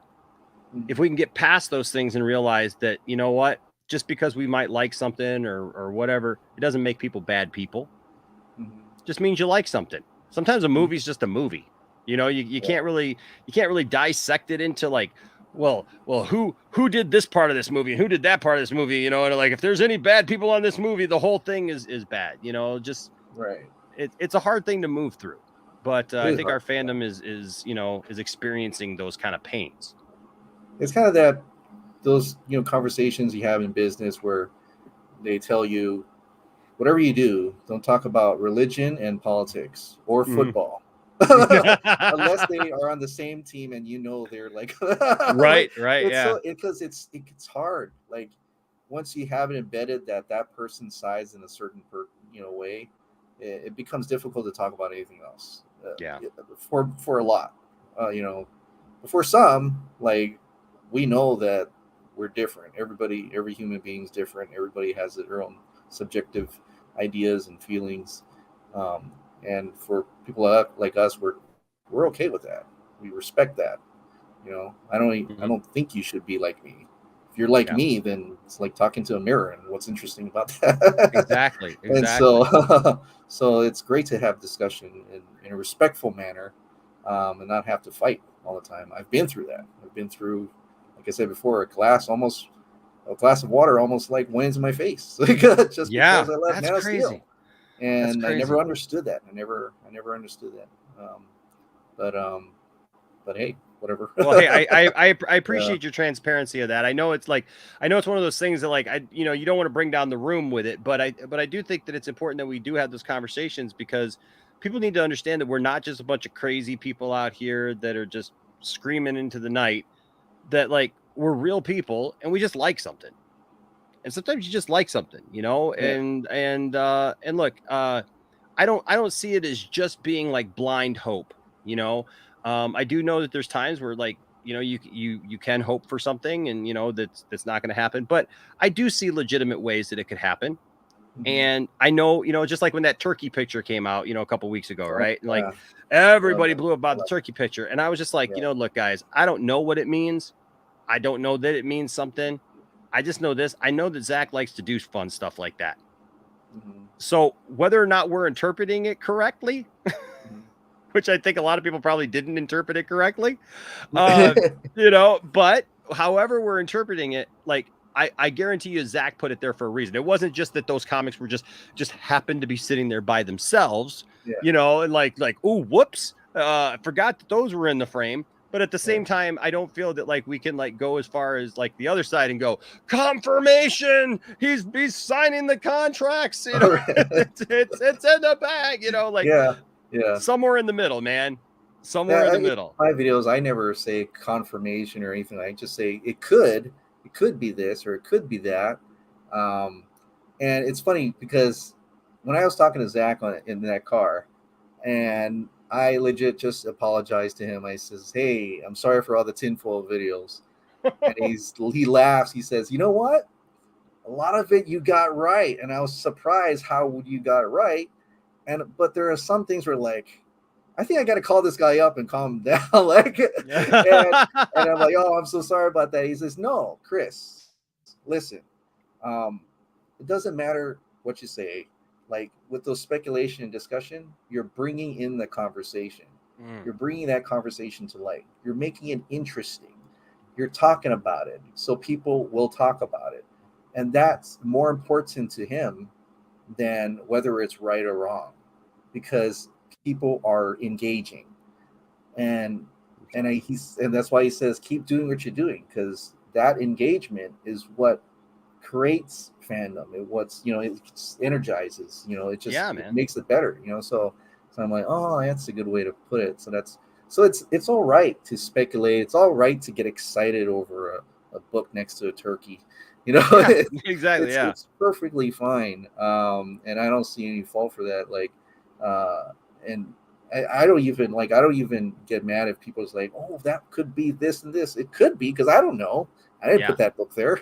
Right. I'm looking at it just as you. I see a book. We didn't see it just seconds before that you were there on Thanksgiving with the Snyders, and you're like, hey, what's this stuff? Right. Yeah. It's part of Chris's diabolical plan to confirm the SnyderVerse. Yeah, I know. He's creating content for us now. Right. But like it I don't know. But it's great to see that if that's the case, that he really did plan it there, and I have reason to believe that he indeed planned it there for a reason, and he won't tell us. But but that to me feels good, because at least that means he's not out of DC. He would definitely come back, and he's not like, I'm tired of DC, I'm done. He's not done. Like he still loves it. He still loves his characters, and he would come back if there was a chance.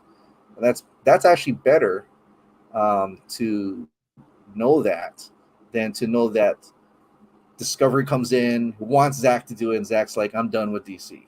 That's even worse, because that means we'll never get to see it. It's better that one side really wants it, and it's just got to convince the other side that there's enough money, enough profitability and reason to make the sequel. So and that's thing, like the discussion I have is there's a lot of people that I know who are just like they kind of look at, I think, the Snyder fans as like, we're trying to force Zack to do something that he doesn't really want to do. We can't force him to do anything. Dude, all these people like treat Zack like he's a kid or something. You know what I mean? Like, oh, we got to be so careful with Zack Snyder. Like, we gotta, and it's like, nobody's forcing Zack to do something. I've heard people say, just leave the man alone. He doesn't want to do it. He's done with it. Just leave it alone. It's like, I don't get that from him. So it actually makes me feel better, Chris, hearing you say that.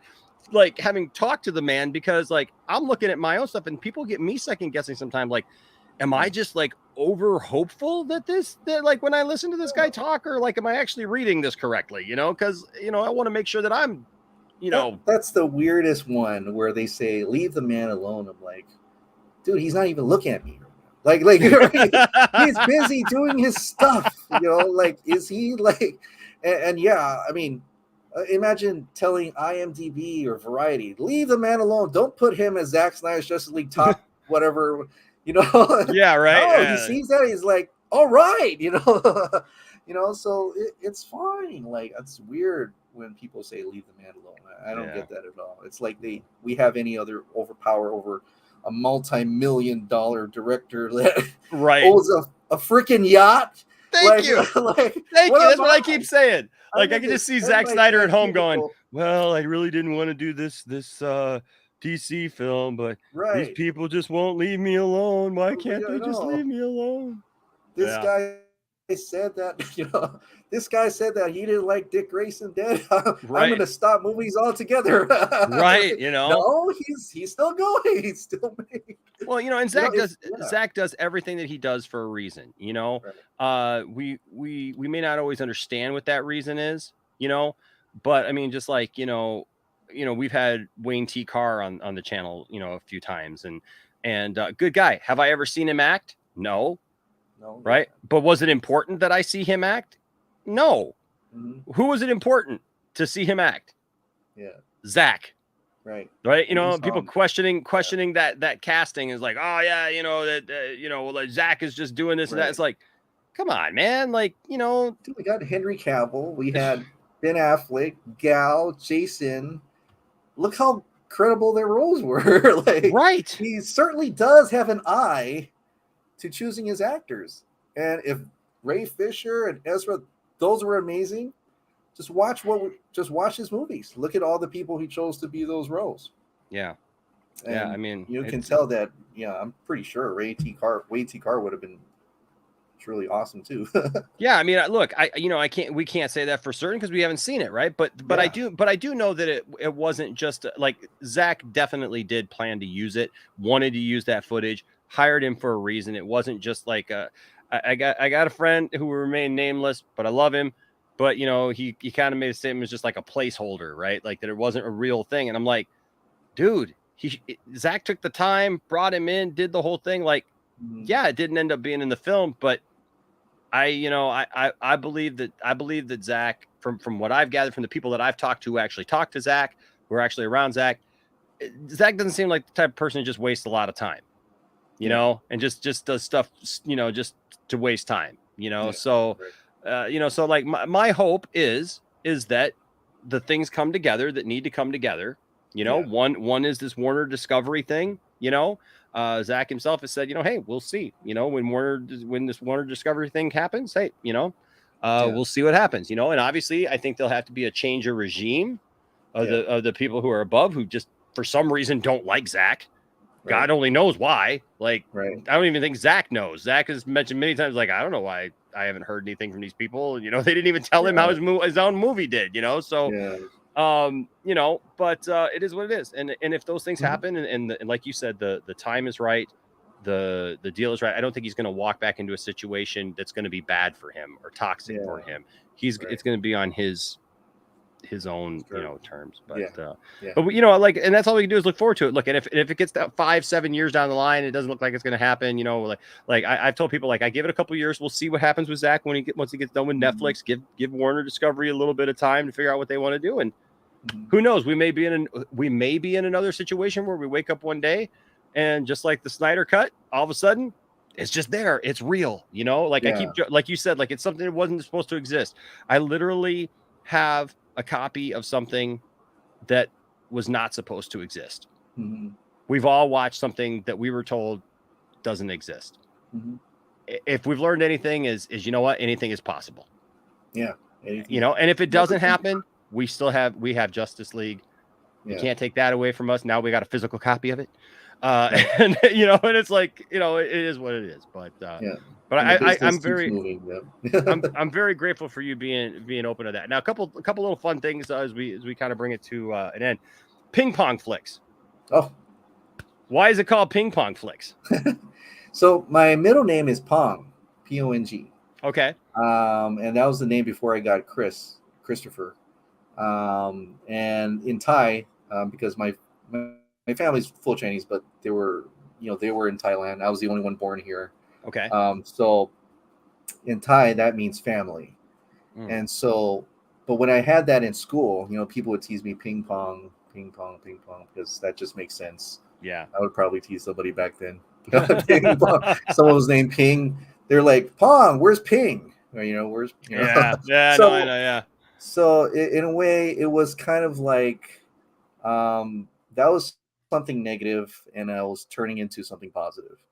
And it was two ways. The ping pong, because I wanted to bring that pong back somehow. I always try to use it either in a username when I'm playing video games or whatever. I keep it there. Because actually, my name is Christopher now because, I love Christopher Reeve, and my mom and dad wasn't sure if to call me Clark. So they said, we like that. You like that version of Superman. We're going to call you Christopher. So that's why I changed my name. So, but Pong, and I was thinking ping pong because we're bouncing around ideas with the FLIX, and I made it cool. It's like an X instead of a CK. That's cool, so man. that's just how it was. So in hindsight, it's kind of like I got that negative teasing of ping pong, and I made it into something that I'm proud of, and that just felt right. So wow, that's awesome. That's awesome. That's good to know, man. I love that about you. I love finding that out about you, because you've always seemed like a very positive person. But to realize that about you, these different things that, and that's kind of like another reason why I want to do some of these interviews, is because I want people to kind of get to know people that they see all the time, but maybe they don't know all these little things. Anthony Beltray here is probably opening up a whole well of things here with his $2 super chat. What is y'all's favorite Star Wars movie? I'm gonna say the original Star Wars, just the first one, Episode 4, New Hope. I always go back to it. I think it's more nostalgia, because for us, our people our age, when we watch things like before, like for instance, like Hook, and you realize that wasn't like the Rotten Tomatoes didn't really like Hook, but we still love it like it's the best thing in the world. So it's like it's hard to come back. It's hard to get away from nostalgia, but definitely like Episode 4 is probably the one I can go back and watch multiple times. Yeah, mine is Empire. A lot of people are Empire. Yeah, Empire. Just, I love the original trilogy. Obviously, I just love Star Wars, man. I look at Star Wars the same way as I look at Superman. People get all up in arms and hate stuff, and I'm just like, even the stuff that I don't like as much, I still like, So it's still Star Wars. But yeah, Empire for me is just because I was born in '76, so by the time that came along, I was, I remember going to see it in the theater. It was just a whole experience for me, and I just remember that time and oh my God, Darth Vader is Luke's dad. That was just, it was a huge thing for me. So so Empire will always be my favorite. For me, it's like overall New Hope was what I can go back to, but there are moments in all Star Wars films that I like. Like Revenge of the Sith has one of the badass lightsaber duels at the end. Sure. Ever. And if there's anything in that movie I would watch over again, would be that fight. Yeah. It's and I like the throne room in Last Jedi, because that's awesome. There's just moments here and there, but I think overall, like if I went back and I could definitely say the whole thing is perfect and awesome, would be New Hope. Chris, I tell you what, I've gotten to an age now where I realize that because we're talking about like Man of Steel and BVS, and like all the flack we take for all that stuff, right? I've gotten to an age where I just realized, like, if I like it, nobody else is gonna like it. That's just and if I don't like it, everybody else is going to love it. Like I loved The Last Jedi, and I all of a sudden, like, I came out of The Last Jedi going, that was awesome, and next day I'm just like listening to everybody, it's the worst thing ever, it destroyed my childhood, and I was just like, actually I didn't actually like Last Jedi when it first came out. I didn't like it, and then maybe multiple times, and I gave it a rest. I'm not gonna watch it. And then after Rise of Skywalker, I think most recently I went back to revisit Last Jedi because we got that Disney Plus. Yeah, I put it on and like, it's pretty good. Yeah. So like you said, there's something you can learn from each one. Like if you're a Star Wars fan, you just get it. Or at least you should. Okay, another thing that I wanted to ask you. So if there was something about you, Chris, that you would think either, and you can answer either one, if you think that we'd be surprised to know about you, or that you wish people knew about you. Surprised know about you. That's hard. I know, put you right on the spot. I'm pretty boring. I don't know. Not the life of the party. I don't know.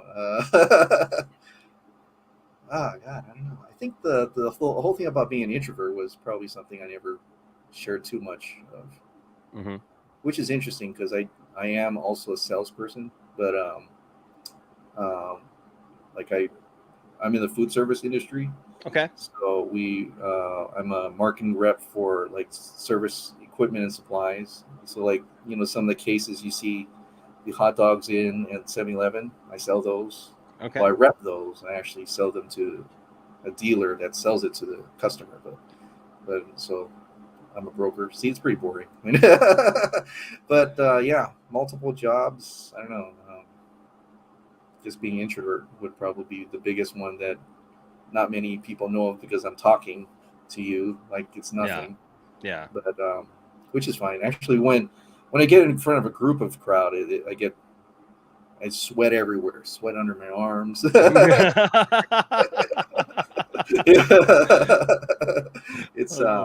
It's pretty hard. I start stuttering. Yeah.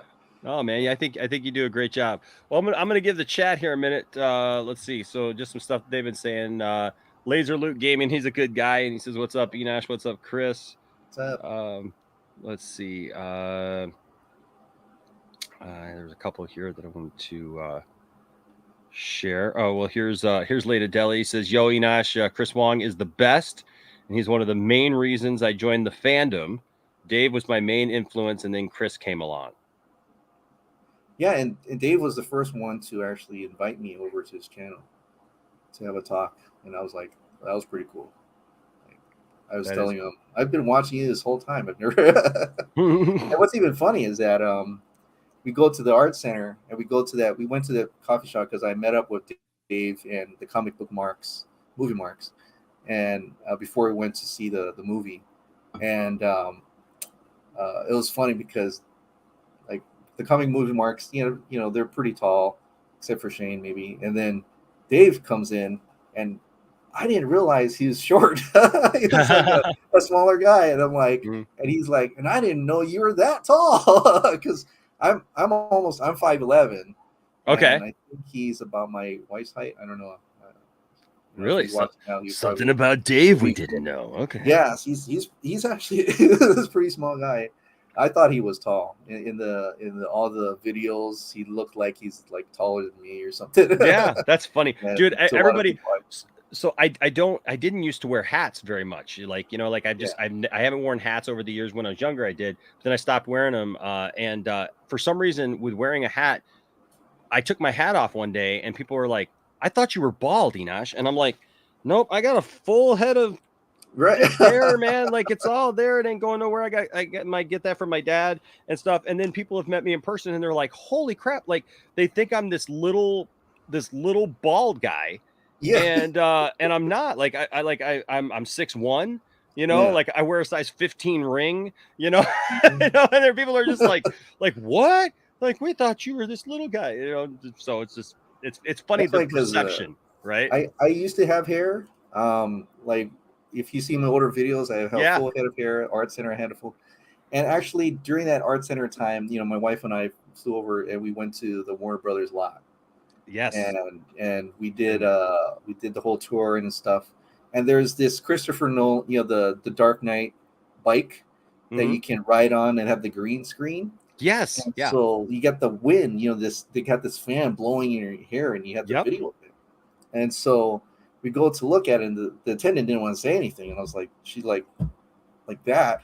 And we went to look at the footage, and my wife's like, just letting you know, it's not that good. And I'm like, what do you mean? And so we look at the video, and my hair is flipping, and you can see I was actually getting bald. The hair is flipping, and I have this huge bald spot over here. Wow. And I'm like, you didn't, how long? And so she's like, and she likes me with hair, but I told her, nope, this is it. When I get back home, I'm just gonna whack it all off. Like I'm done. Like, honey, why didn't you tell me that I was going bald? Yeah, because you're like this, and all you see is the top of my head. The wind's blowing. Yeah. I know exactly what you're talking about. I've been there. Yeah. I'm like, I did not know I had that. Oh my goodness, that's funny. Yeah, that's funny. David here says Poindexter and Ping Pong FLIX. It's the double header of nerdiness, and I am here for it. Heck yeah. So I did see a couple more that were good. Oh, it says we have to treat Chris good. We have to treat him well. Let's see. Oh gosh. Okay. Somebody asks, Fly on the Wall asks, Chris, are you going to do the Saturday show again? Oh, yeah, no, I'm pretty much done with that. I think William says, my Saturday nights have been so empty without you. I know. Haven't had that. Like, it takes like a few hours to do that. Like, even now I had to like tell my wife, can I get a 2-hour break just to do this. Sure. But yeah, Well, you can tell her so- we appreciate it. We appreciate yeah. her allowing you to do Like it. I've heard a few times where the kid's knocking. I heard him knock on the door a few times. Yeah. As long as they don't find the key, I'm fine. It says, man, I love Chris Wong for his nerdiness and Enosh for being such a great fan and a great person. That's awesome, man. Thank you. This one I wanted to share with you. Ryan says, Chris, I want to thank you for motivating me to never give up on the Snyder Cut when I was close to have given up. Hey, I gotta say, man, I almost gave up a few times. Especially that one time where I think Fiona, I forgot the other gentleman, and even Jay Olivo, they had that article that came out, Wall Street Journal, and they blasted us. Like it literally did not make us color, and my name's on it, you know. So I was pretty bummed out that day, but I remember making a video that day, and I said, I'm not giving up. I'm not giving up. I was in the Whole Foods parking lot in the car, yelling into the camera. I'm saying, I'm not giving. This actually made me stronger because I'm going to fight back. We're going to fight back, and we're going to continue to believe in it because Zack said it exists, and so that time I almost gave up, but then I kind of just brought myself back. It's good to talk it out. It's good to start yelling into the camera or something. Yeah, I know every once in a while people laugh and they say that I go on these rants and I get like real. I went on one today, to be quite honest with you, for some stuff. Yeah, I was on another channel and we were getting into a discussion about some of this stuff and you know, sometimes you say something and like people take it in the wrong way, or like their person was trying to help me, I think, but you know, like they're in a chat, you know, like I'm on here and they're in a chat and we're just not, you know, and I was just like, look, what do you want me to do? Yeah. Like, you know, Right. like, but you go on these rants, it's like, but sometimes you have to kind of, to get peace with it, you kind of got to like let it out, you know, and just kind of be like, okay, all right, there it is. Now I'm done. And I'll be all right. Cherie like here having- is. Oh, go ahead. Sorry. No, it's like having to do videos is almost very self-fulfilling. It actually helps like mental health and stuff too. Oh yeah. Because a lot of times, you know, without talking to somebody or someone to talk to, or writing a journal or something, keeping it all in, you know, it just doesn't help at all. Like sometimes you just got to let it out. Yeah, for sure. Cherie here is really awesome. She's an awesome part of the channel, and she says, "Hey Enosh, hey Chris, love your videos and your positivity." Awesome. Is that Dork Knight here? Dork Knight is our him and his wife just had a baby. Oh, And, congratulations! Yep, and we're very, very proud because see if I can find the picture here real quick. If I can't, I won't bring it up. But yeah, here it is. He sent me this, which I thought was super cool because lately we've had 2 Poindexter babies. One of our friends, Michelle, had been telling, you know, she'd been pregnant for a while, been telling us about it, and then Dork Knight here sent me this, which is a picture of Zack. This is Zack Prince, yeah, and he's wearing this Poindexter Lounge onesie. So wow, so we're that's very, awesome. very proud. It was very, very cool. Cute. And it's a cute boy. Yes, and Zack, named appropriately. Zack, yeah. Yes, there you go. No name Prince too, like the Prince. Right. Here's Kurt says, just wanted to say it is so special to see you guys collaborating. Cool. Yeah, like I said, we had talked about this. You know, I was Chris's backup guy when he was. Oh yeah. Which, by the way, man, you did a great job with Ray at Justice. I couldn't wait for you to come on. You know, to be honest, like, really, because you know my introvertness, but really all right, cool, all right, because I know you were you're so good at talking to people, and I'm like, you're perfect for being my backup.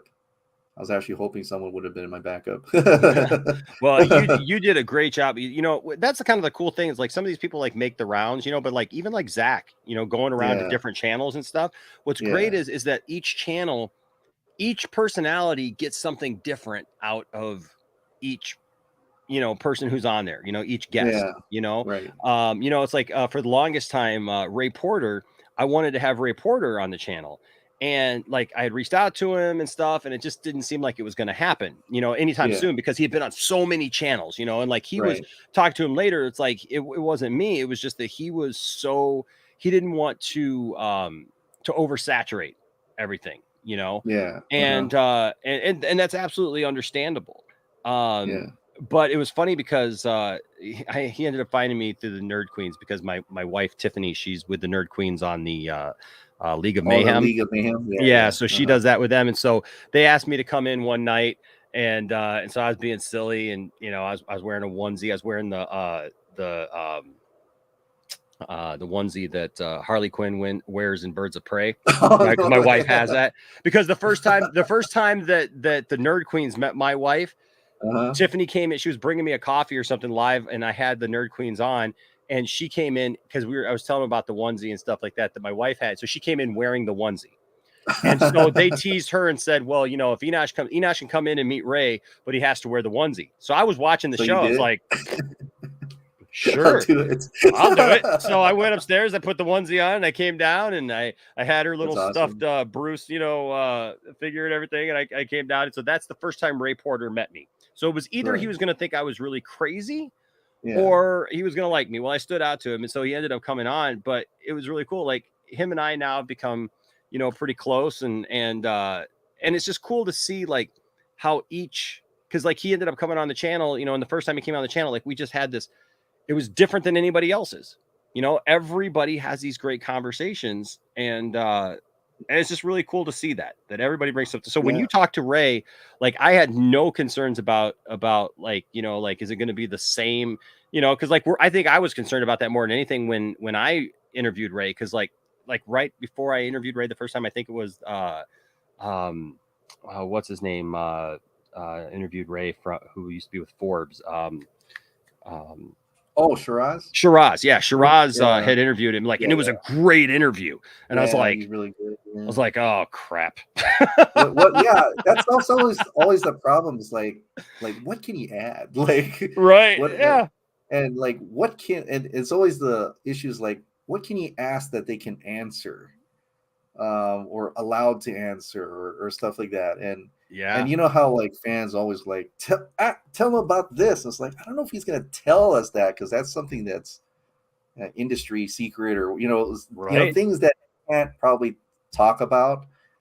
So it's like, would I ask him that? Would that be rude? It's always the case. I know. Well, and that's the thing, because you want to make a good impression, And like when the first time I had Ray on was right in the middle of all of the WB stuff, and it's like, yeah, right. Like, what do I like? How can I be true to the fact that like I want to ask like real questions, that I know people have, but at the same time I don't want to step on I don't want to step on his feet or like make him uncomfortable. So I literally reached out to him like before we went on. I said, look, man, I said, you tell me like how do you want to do this? Like, is there anything off the? And he was just like, no, man, just whatever, just ask whatever. He's like, hey, if there's something I can't answer, I'll just tell you, and we'll just move on. And so I was like, cool. And that just totally set the stage for it. It was more when people come here, especially like I like to have conversations with people, like, these real life conversations, where it doesn't feel so much like an interview, where it's like, where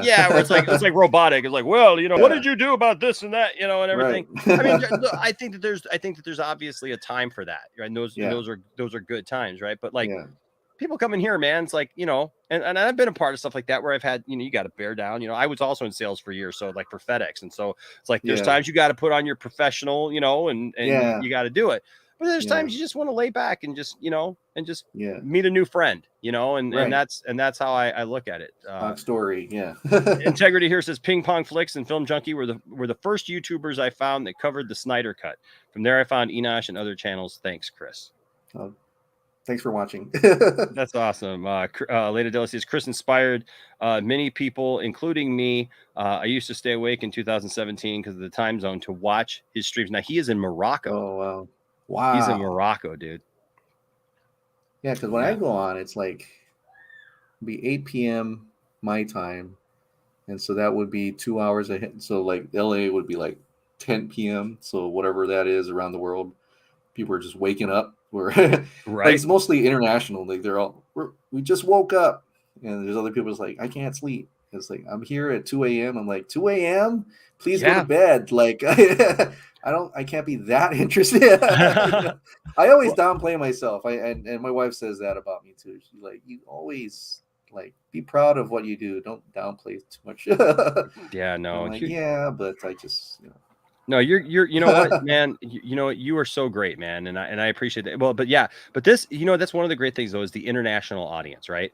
Because like I'm in Michigan, you know, and people joke a lot of times because I've got the overnight shift a lot of times. Like during COVID, that's because man, I used to just make, reaction videos and little commentary videos and stuff like that. And then when there was no news, it was like, what are we going to do that's different, right? And I always wanted to interact with this. I always wanted to collaborate with other people, but I didn't know how to do it, and I didn't have the software and the way to do it and all that stuff.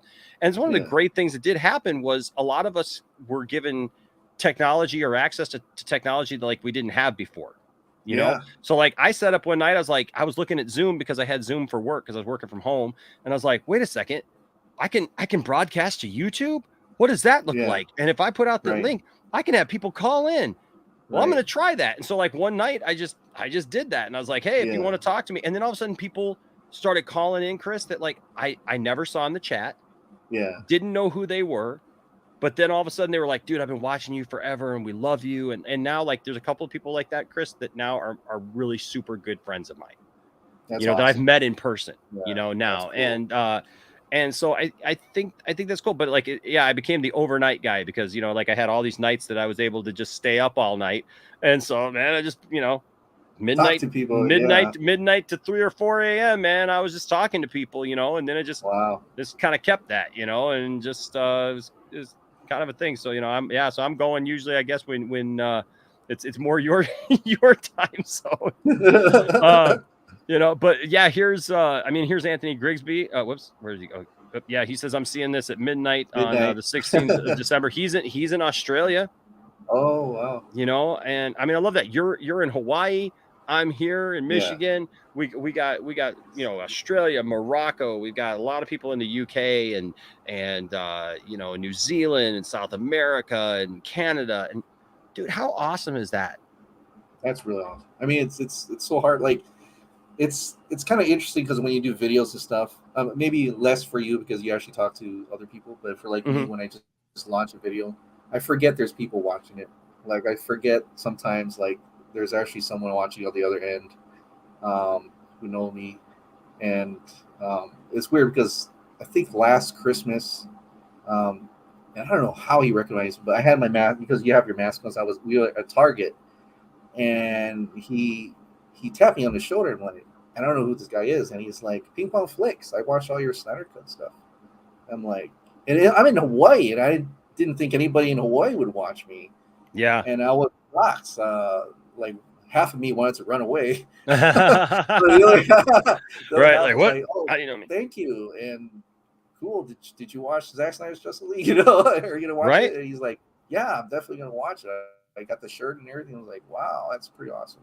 It is amazing when that happens. I've had that happen a couple times. Tiffany and I were out to breakfast one time, and a guy came over to the table, and he's like, hey, you're Enosh, and you're Tiff-tastic. We call Tiffany Tiff-tastic. He's like, you're Enosh, and you're Tiff-tastic. And I'm like, that's awesome. Yeah. And then he's like, I watch you guys all the time and stuff. And this was that was when all we did was put out short form videos like that and just release videos like that, and do stuff. And I was like, wow, that's really cool. And then like I was out one day, I shared this earlier this spring. I was out one day and this guy just walks past. He's got a Poindexter Lounge shirt on. Oh, that's so cool. And I was like, dude, like what? Yeah. Like what? And then it's like, there's people, especially being here in Michigan, Chris, like there's people that I didn't know were here by me, like Meg, Wonder Meg, she's literally like a car ride away. I mean, she's like not far away at all. Like I actually go to the comic book place where she works and stuff, and like buy stuff and there's, man. And there's just like so many others like, Flightcast. Ray lives 10 minutes from me. What? What? Literally 10 minutes from me, dude. Yeah, he lives 10 minutes from me, dude. I keep telling him. I just saw him at when we saw Zack Snyder's Justice League in the theater. a couple weeks ago here in Detroit. I saw him. I'm like, dude, you know what? We keep talking. It's kind of like what I mentioned to you, like, hey, let's do something. I said, dude, right, we keep talking about doing something, man. We live 10 minutes away from each other. We literally are like doing a disservice to all of the people who watch us if we don't do it like a hookup and do something together, man. Come on. We're 10 minutes away. 10 minutes away. I'm like, the dude, same time zone. I know, man. It's like you could literally just get in the car and be here in 10 minutes. Like, dude, come on, you know. Right. But or vice versa. I said, I don't care what we do, man. Just like, you know, it's just but that's cool, you know. That's cool, just how we find each other and how we're, like you said, I'm talking over to you and you're like all the way in Michigan. It's just the beauty of technology. It's really awesome. Yes. Brought together by something we love. And and that's important. I have been to Hawaii when I was really young. Cool. When I was really young. So I've got old 8mm movies of being in Hawaii. Oh, but wow. not and it's weird because I was a baby, but I remember like part of the trip, but not really being there. So like I keep telling my wife that's an excuse. We got to go back to Hawaii. We gotta make our way back. Well, hey man, it's been great having you. We did have this one last super chat, but I think it's a funny way to go out. Jared, Darkside Zenosh. I love these people. I love the people now who like they start naming their stuff after me. I got a guy. That's awesome. I got a guy here, Chris. One night we've had people change their names, and like we've had multiple versions of me, like the multiverse of Enosh, the Enosh verse. Matt Jarbo, we had the Jarbo verse, like all these different versions and stuff like that. And we got a guy. He named himself Deranged Enosh. Deranged. And like he the Joker version of you. Yes, he morphed his face to like be a different version of me. He combined me and Matt Jarbo and another guy, and it was just like okay. And at first he was just and at first he was just like posting silly funny stuff, and then he started like then I did a video one day where I was making breakfast for dinner, you know, and just like a live stream, just talking while I was doing it, and he starts talking like, and he tells me, he's like, hey, you've made me dinner before or something like that. And I was like, what are you talking about? And he's like, you know me, I know you. And I'm like, okay, who are you? And like, he started dropping these hints. Right. And so like ever since then, he's been dropping all these hints of like being somebody in my life that, you know, and he keeps dropping super chats is the funny thing. Like, so I'm like, okay, but he's not just on my channel like as Deranged Enosh. He's on like all the people that we stream with and everything. Like he's been on Dave's channel as Deranged Enosh. He's just I don't know what it still keeps the Deranged Enosh. That's hilarious. Yes, it's a mystery now. Everybody at our channel is trying to figure out. People are like, Enosh has got his own Riddler that he's trying to figure out like who the heck this person is, and he keeps dropping these hints like he's a male. He's supposedly part of my family. Like he knew that my former boss went to India.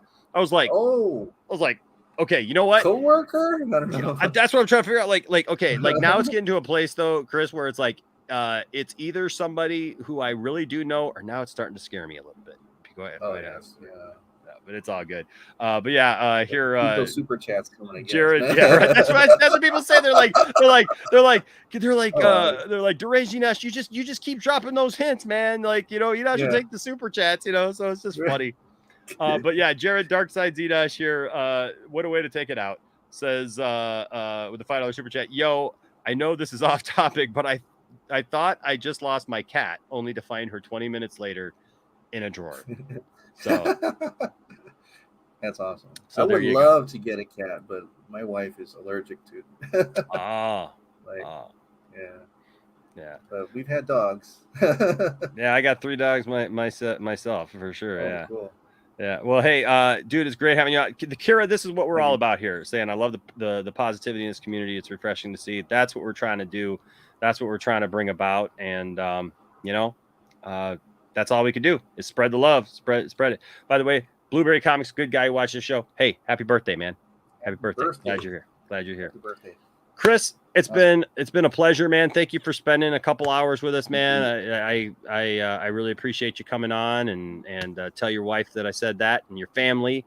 Grateful for you. And dude, keep doing what you do, man. You do a great job, and I love your enthusiasm. I love your smile. I love like when you get in there, man, and you're just like, I can tell that you're excited about what you're talking about. And man, that's what we need.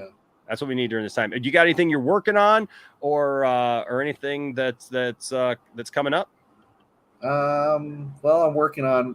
Actually, I just recorded before I got on was a short little Power Rangers video. So okay, that's seemed to be getting a lot of Power Ranger subscribers on there. So I guess they liked my few, and it's which is refreshing. I think because that new Power Rangers Netflix they're having a new movies and series coming out for Netflix, and Hasbro's in charge of that, and that got me all excited back again because I was a fan of the Power Rangers 2017. I was kind of bummed out they never had a sequel, and that was it. And so it's kind of great to see that they're going to make movies again. So I'm feeling that back then, feeling of putting out Power Ranger videos again, and it's great to see people are getting excited again once for that. So it's kind of cool. Heck yeah. I was more. It's funny that you mentioned Power Rangers, because just before we were watching it, when I was waiting for you to come in, the backstage area, I was watching a video from Toy Galaxy about the history of Voltron. Because I was more of a Voltron guy than I was a Power Rangers guy. But I like that too. Yeah. But I appreciate it all. I appreciate it all. Yeah, can't be too bad. Like a bunch of like I still got all my old original action figures from Voltron. Hey, that's cool. Yeah, I got them all over here, but yeah, it's like, hey, people in different colors fighting and big giant robots. Yeah, I'm there. Super Sentai, it's all there. Yeah, it's all there you good. go. Transor Z, dude. They showed a Transor Z. Do you remember Transor Z? I don't think so. It was like a precursor to Voltron kind of thing. Like all I remember is like the action figures for it were like 3.5 feet tall, even back in the 80s. And like he shot his arms out as missiles. The robot shot his arms out as missiles, and that was like. Wait, did he have a red head? Yeah, kind of like a big spiky. Yeah. Oh, Mazinger? You mean Mazinger Z? Or maybe it was called that in English, but I know the Japanese version, Mazinger Z. Okay. That was cool. Yeah, I like that. Yeah, well, because a lot of that stuff came over. I mean, because like even like Voltron was it something Go Lion? Yeah, it was called Go Lion. Yeah, and then they had the Cars one, which was cool. Yeah, that was that die-cast model. I wanted that for so long, but at that time, we didn't make that much money, so I always walked past that and like, I want that. Why is Santa Claus not giving me that? Well, now were you more the Cars or were you the Lions? I was the Lions, but the Cars they didn't have the Lions diecast one. Like that was actually at the toy store. The Cars one, so it was like a big set. I don't know how much it was back then. It was probably cheaper now. Like cheaper back then than now, but sure. Like it was something I really wanted. That and the ED 209 from RoboCop. Yep. Yeah, that's the one I have always wanted to. So I had actually on my. Oh, go ahead. No, go ahead. Oh no, that's actually on my bucket list to find that ED 209 and put it on my wall. It's nice. Like that's something I wanted as a kid. I'm gonna put it up there. Nice. Yeah, I had a friend, my next door neighbor. He had the vehicle Voltron in '84. And I mean, the one cool thing about that was like it was like many different toys in one, right? Because like you had all the little, so many little vehicles, and then you could put them together in their little combinations. So you got 3 combinations, then you could make Voltron and stuff. But I was always a Lion Voltron kid. Like the story and everything was just kind of cooler and stuff. But it took me a long time. But my grandma finally bought me the die-cast Voltron, the metal Voltron. And so I finally ended up getting one, and it's the one toy, Chris, that I can't remember what happened to it. Oh, like it's the one, because like all my stuff, dude, was pristine. Like I kept all my stuff pristine. Like I had all my G.I. Joe stuff from when I was a kid and sold it as an adult with all their accessories and everything. And then I ended up, re-getting them because that was before I was a toy guy. But the Voltron, for some reason, like I'm guessing that I traded it away for something or something, because I know that it didn't just like get trashed or whatever, because I took really good care of my stuff. Yeah. But I can't remember what happened to that stinking thing. And I wish to God that I had it now, dude, because that thing goes for like over $400. And it's like, in good condition. can't bring myself Yeah. to drop that kind of money on something like that. But you know, I never had much toys when I was a kid. Like I was, because we live in Chinatown, and I only had like a box that big, and the toys I had was an Ultra 7 diecast, the Alien Queen, and like 3 GI Joes, and I know one of them was Snake Eyes. Nice. And I would just create stories with just those figures. That's all we could afford. That's all we could afford at that time. So for me, like I spoil the crap out of my kids because they're a lot more adult nowadays. But for when I was a kid, that's all I had. When I first came to live with my grandma, because my grandma raised me, like we didn't have much either, and it took a little while because my grandma was I was the first one, so I was the oldest, so she got me when I was about 6, and it wasn't until I was probably about 8 or 9, or maybe about 9 or 10 really, that like she actually had the means where like she could get stuff for me. I remember my 8th birthday, there's a local agency here, I'll just share this with you. There's a local agency here called the Old Newsboys, and they've been around for like 90 years, and they help kids out at Christmas and stuff like that, and and do things for them. So my band, up until COVID, we over like about 7 years, we do a Christmas concert for them every year, and we've raised about $10,000 for them over that time. But when I was 8 years old, like what are the things that they do is every year they would make sure the kids like have a sweatsuit, and like socks and underwear and a toothbrush and all that stuff. But then they always make sure that the kids had a toy. This is the toy that I got in 1984. And I still have him. And it's the original toy that I had in 1984 that they gave to me because my grandmother did not have a lot at the time. And so they did that. And so like I showed that to the director of the Old Newsboys, and he passed right at the beginning of COVID. And so we were at his funeral. Me and the girl in my band, we sang at his funeral because she was very involved with them too. And I brought E.T. to his funeral. And I was like, this is why this means something to me, and this is why we do what we do and try to help kids have a good Christmas, but just giving in general, that generosity to help people and stuff. So that's a special one to me. I got all these toys. People say, well, which one's your favorite? And I just go, you know what? I didn't set out to be a toy guy. I just kind of like surrounded myself with stuff that, like I remember being a kid and stuff that I didn't have and things like that. But, but then there's stuff like that it's like, that's kind of your favorite, So. I know it's kind of cool to be like an adult now and think back of things that you always wanted and stuff like that. Yeah. And like I've always wanted a prop sword, and I just bought it actually on Cyber Monday, and I'm still waiting for it. I've always wanted to hang like Excalibur on my wall, and I'm not gonna go splurge. I'm not gonna go like a 300, 400. I can find a $50 one with a wooden panel, and it's a hefty stainless steel. So I'm like, I can't wait for that. Like I've always wanted a sword, and my wife's like, why? Why? I just want because I got the replica Western pistol revolver, and I was like, okay, cross that off my list. I want a sword. I just want a sword on the wall, and that's fine. That's awesome, man. Let me have that. That's cool. That's cool. Yeah. Well, again, thank you for your positivity, man. Thank you for your time. Thank you for just that's all you're doing, man. And look, I wish you nothing but the best, and I look forward to hopefully doing some more stuff with you, and awesome. not being strangers to each other. I'm sure we'll run into each other again on the vodka stream sometime soon. So I gotta get back on that. I know Dave's he sends the invite all the time, and I'm like, I know lately he's been sending the invite, and it's like I always feel bad because I'm like, oh man, I can't tonight, darn it, and then I won't see one for a couple of weeks, and I'm like, oh, I hope I didn't make him mad, and I'm just like, nah, just whenever you can. So So, but hey, again, thanks, man, guys. If you haven't already, I put the link to Chris's channel in the description. So please hit that link, go over, subscribe to Chris, show Chris some love.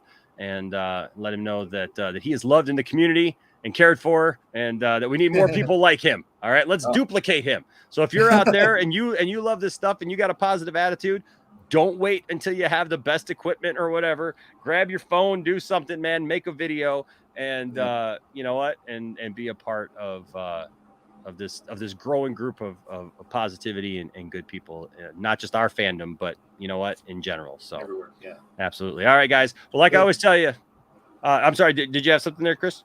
Oh no. Okay. Thank you very much. Thanks right, for having me on. Thanks for inviting me on. Absolutely. Well, guys, like I always say, don't let anybody tell you that your fandom doesn't matter, and don't tell anybody that their fandom doesn't matter. But seek to have good conversations and seek to understand each other. And even if you get into it and you have a nerd fight or a debate, and you can't agree, at the end of the day, give each other a fist bump, a hug, whatever, and go your separate ways. Just knowing that it's okay, and that you can like Star Wars, or you can like Man of Steel, you can like BVS, and it's all right. And if you don't like it, hey, that's okay too. Most importantly, try to respect each other. And if you do that, there'll always be a place for you here in the Poindexter Lounge. Until next time, we'll see you later. Stay nerdy.